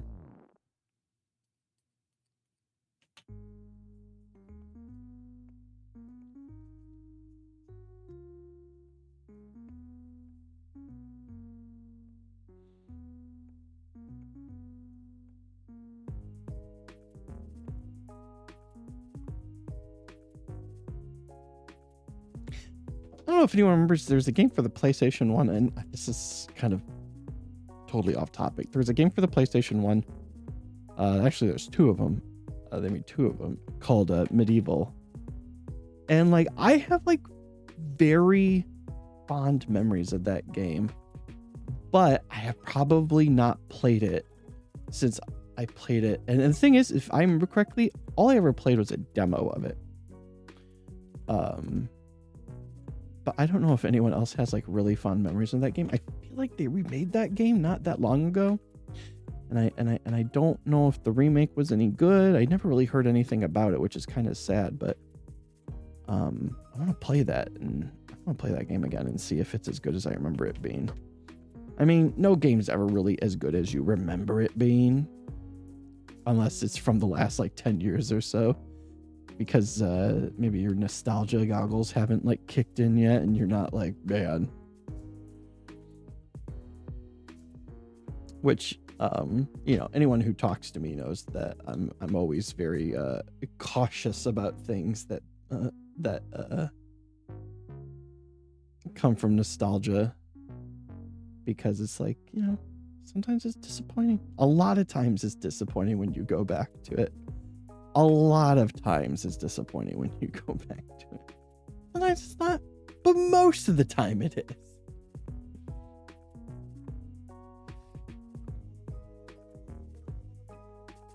Right. And then I guess I just put on the backpack on the back. That would make sense. I bet you when he's got his whole shebang going on here is probably pretty dope looking. Oh, did I put it? No. Right? Oh, I did. Okay, I messed that up. Okay, that makes sense. There we go. That makes more sense. Okay. Still tight. Tight like a tiger. Wait, why is it? Okay, I think there we go. Okay, whatever. It looks like it works. Looks like I got it. He's actually standing pretty good for those high heels. I'm actually kind of surprised. Okay, so now we're building his giant javelin, which is pretty cool, guys. Let's see here. Why does he? Okay, you know what? I'm not there yet. Let me finish up what I'm doing, and then I'll complain. Okay. Yeah, okay. I was looking up spoilers. Okay, so I need B third. Seat. Sometimes, man, you just read something and you're like, that's not even close to what I read.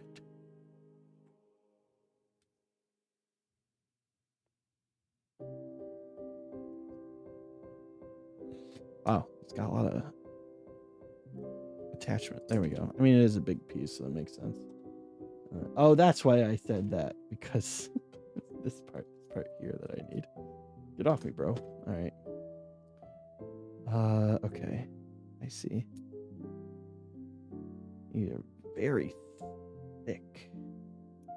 Very thick. All right.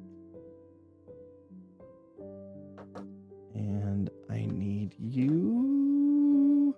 Man, these are so thick. I feel almost weird cutting them with these nippers because they're so thick.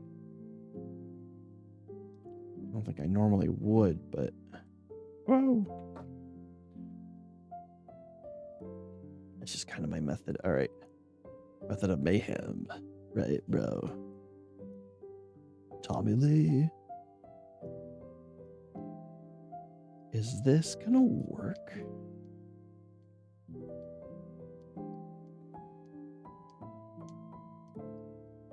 I do not like that. Holy cow. Is that... Okay.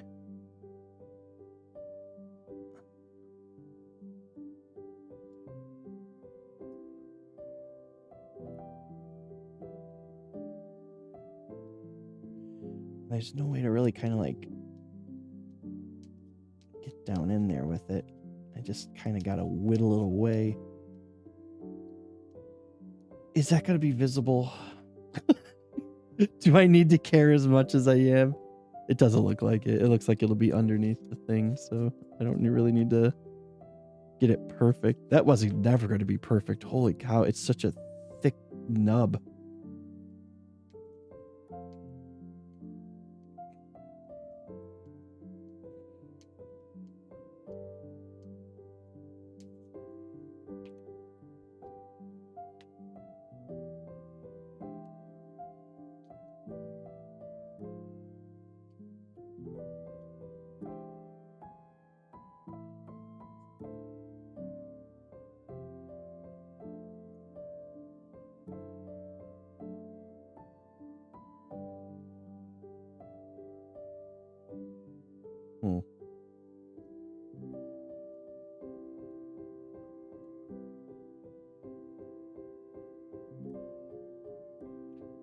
Dust this up. You can see all the dust on there. Holy cow. Take a look at that. Maybe not. Let's see. There we go. It's very dusty. All that yellow dust from those huge nubs on there.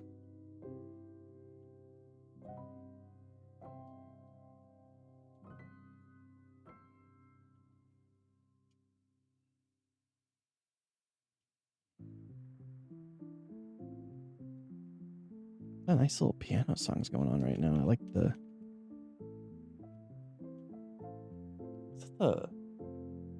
Is that the Spider-Man?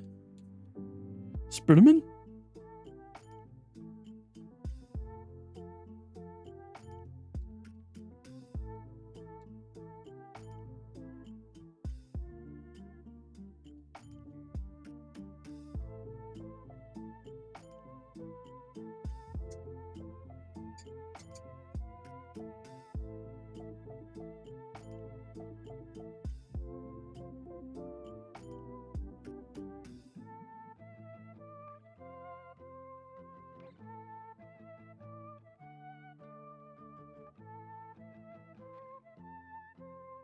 Not what I expect from a remix of Spider-Man, but I don't hate it. All right, let's see. I need this to go like this. Oh, that makes sense. Okay. We got there. Sorry about that.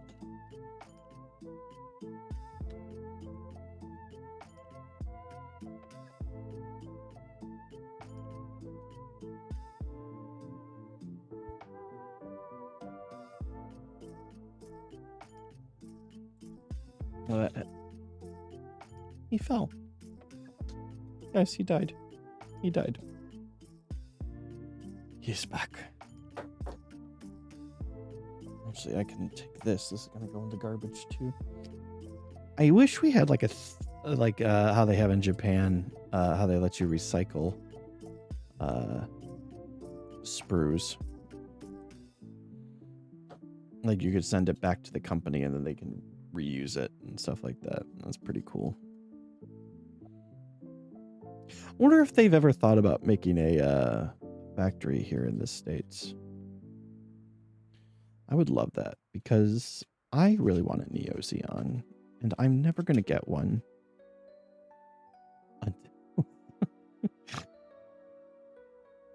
I have had one pre-ordered since 2019. 2019.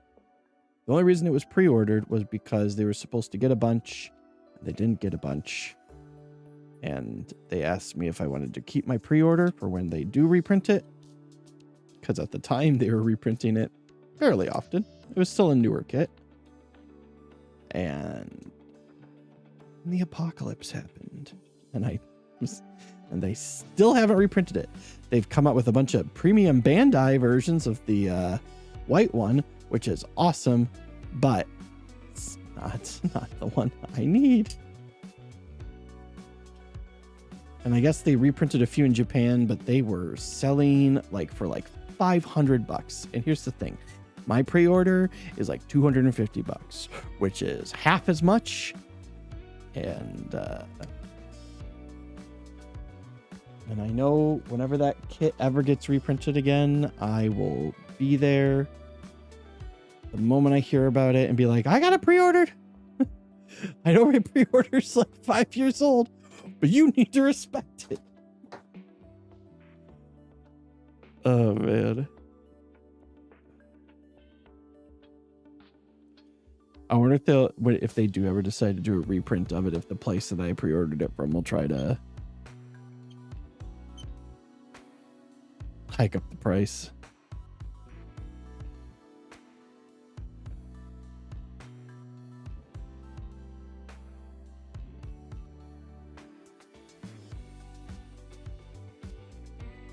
Funny thing is, even the premium Bandai version of the kit is still only, I think it was $350, which is a lot of money, but it's still less than $500.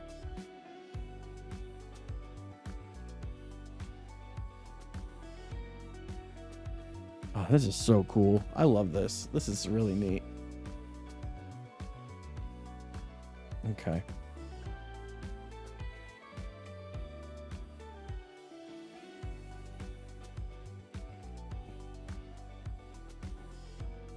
B6. This is C. B6. It's all... Okay, there we go. Looks like there's only one.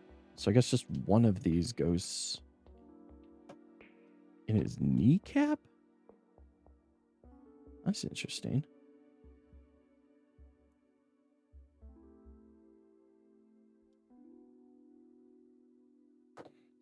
Kind of weird. Look at the manual real. Oh, ow. Never hurt my finger before from sanding. I mean, it just gets kind of dry, but I've never nicked my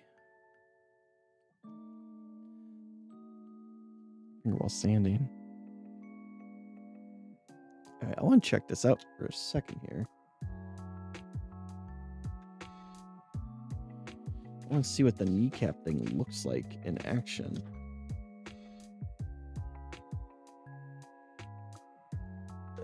Okay, so it's not... Okay. It's like a defensive thing. Like if someone dodges, he can do this. Which is kind of cool.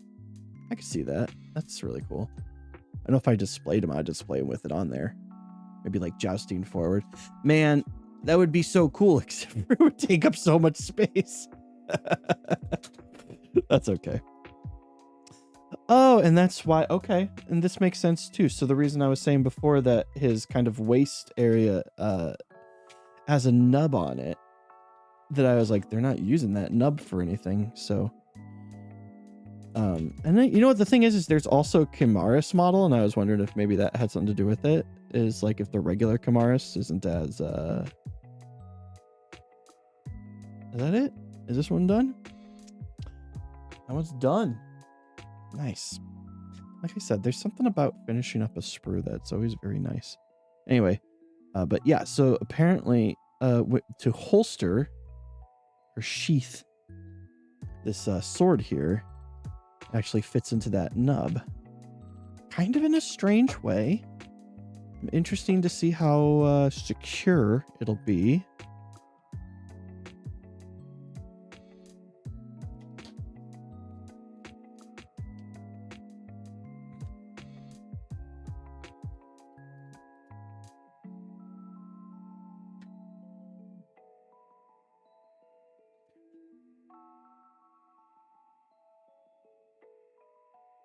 Where is there another one? I could have sworn there was another nub on here somewhere. Is it there? Oh, there it is. I see it's on the hilt right here.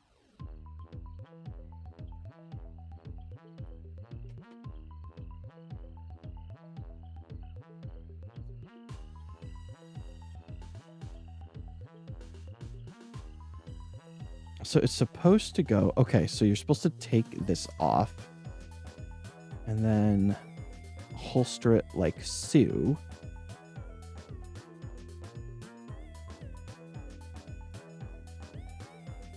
I mean, it definitely stick. Now let's see how it fits though. All right, I need to move these out to do that. Okay, yeah, it works. Janky, but it works.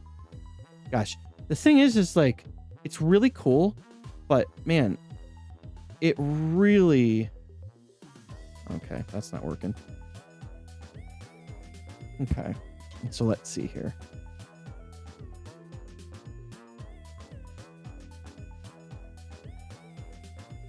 This is the final page.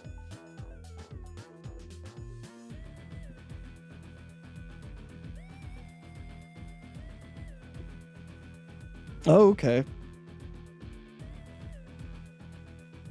So I'm a little confused here.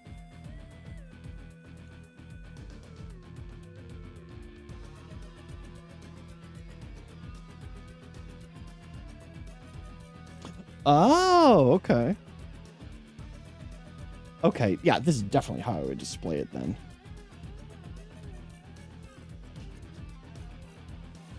So take that off.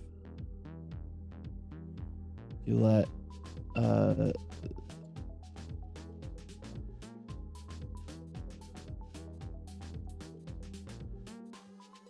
take off the top part here. Or that can just stay stuck there, I guess. Release this little thing.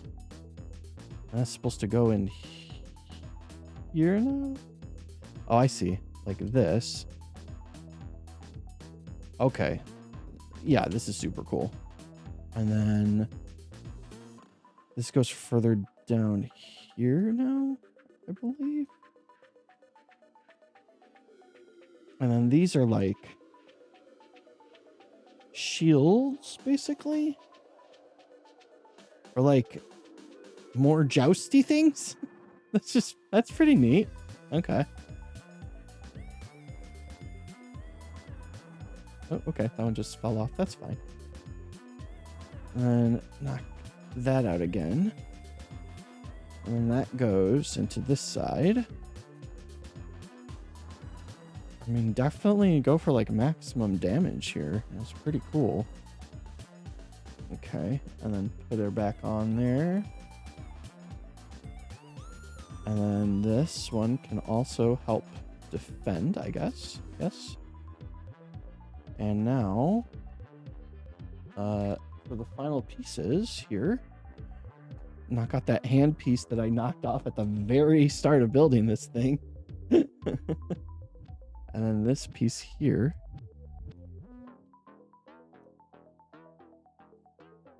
And now this one's clear as well. That's the last piece. This is literally the last part of the build. Everyone, get ready.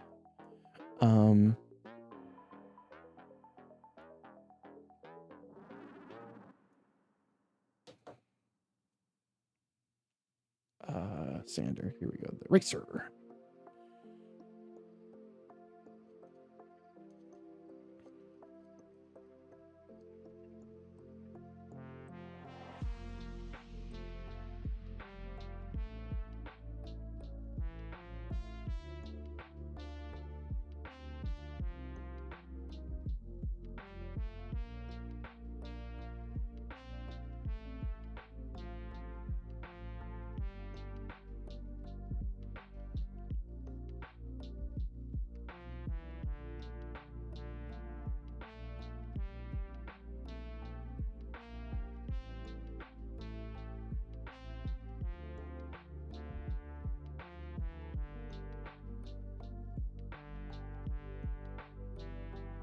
Someone was saying the other night that this is one of the best IBO kits, and I mean the build was simple, quite simple. I really enjoyed it. I don't know if I'd say it's. I mean, I've built 3 so far. One of them was a pain, beautiful but a pain.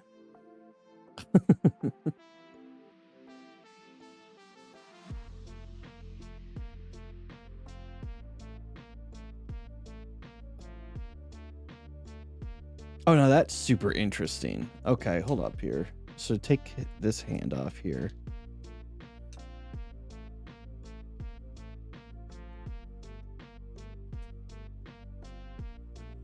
And so then this is supposed to... Oh, this looks impossible. How would you even? Let's see. So it kind of turns the waist a little bit here.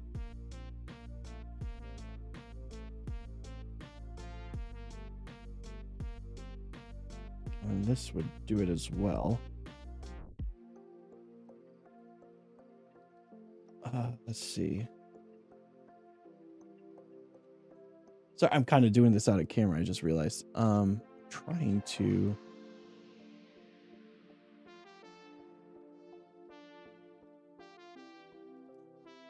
This supposedly is supposed to. Oh, I see. I'm just kind of not bending it the right way.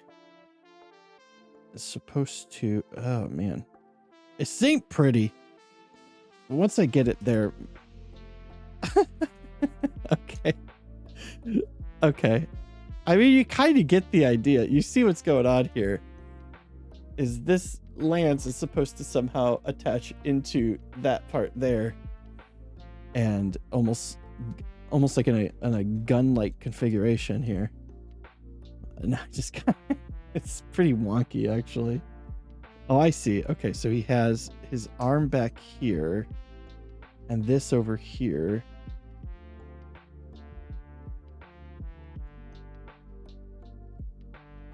Okay. Okay, now if I can just get this to kind of turn this way.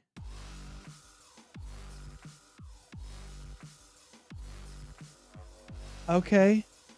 Okay. Okay.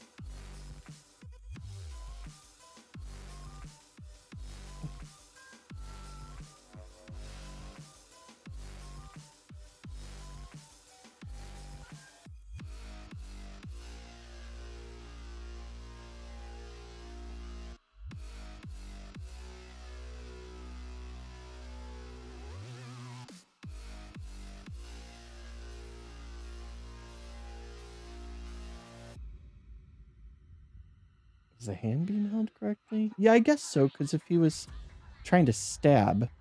All right, anyway. Okay, kit's mostly done. I'll just show it to you here. I'll probably take some pictures of it. It's really cool. I really love that joust. It's really neat looking. I don't know if I really need the knee thing here. Maybe I'll take that off. Like, I know what it's for. They said it's for if he misses the joust, that the knee drill is supposed to go into whoever he's jousting with. That's pretty cool. I really like it. The Kimaris Vidar. So yeah, I'll take some pictures of that. And probably put it up on Instagram at some point. But for now, that's it. I'm gonna go ahead and let's see, what time is it? It's 5 p.m. So I've been doing this for a minute, almost 4 hours. That's crazy. I almost never stream for 4 hours. Anyway, like I said, it's nice having this kind of like middle of the day sort of thing. Kind of frees up my time or whatever. So anyway, that's it for now. Go ahead and go back into full screen here for the time being.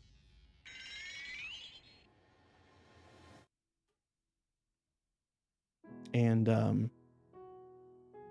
yeah, it was fun to finish this build finally. Be able to put it up on the VOD as soon as I can.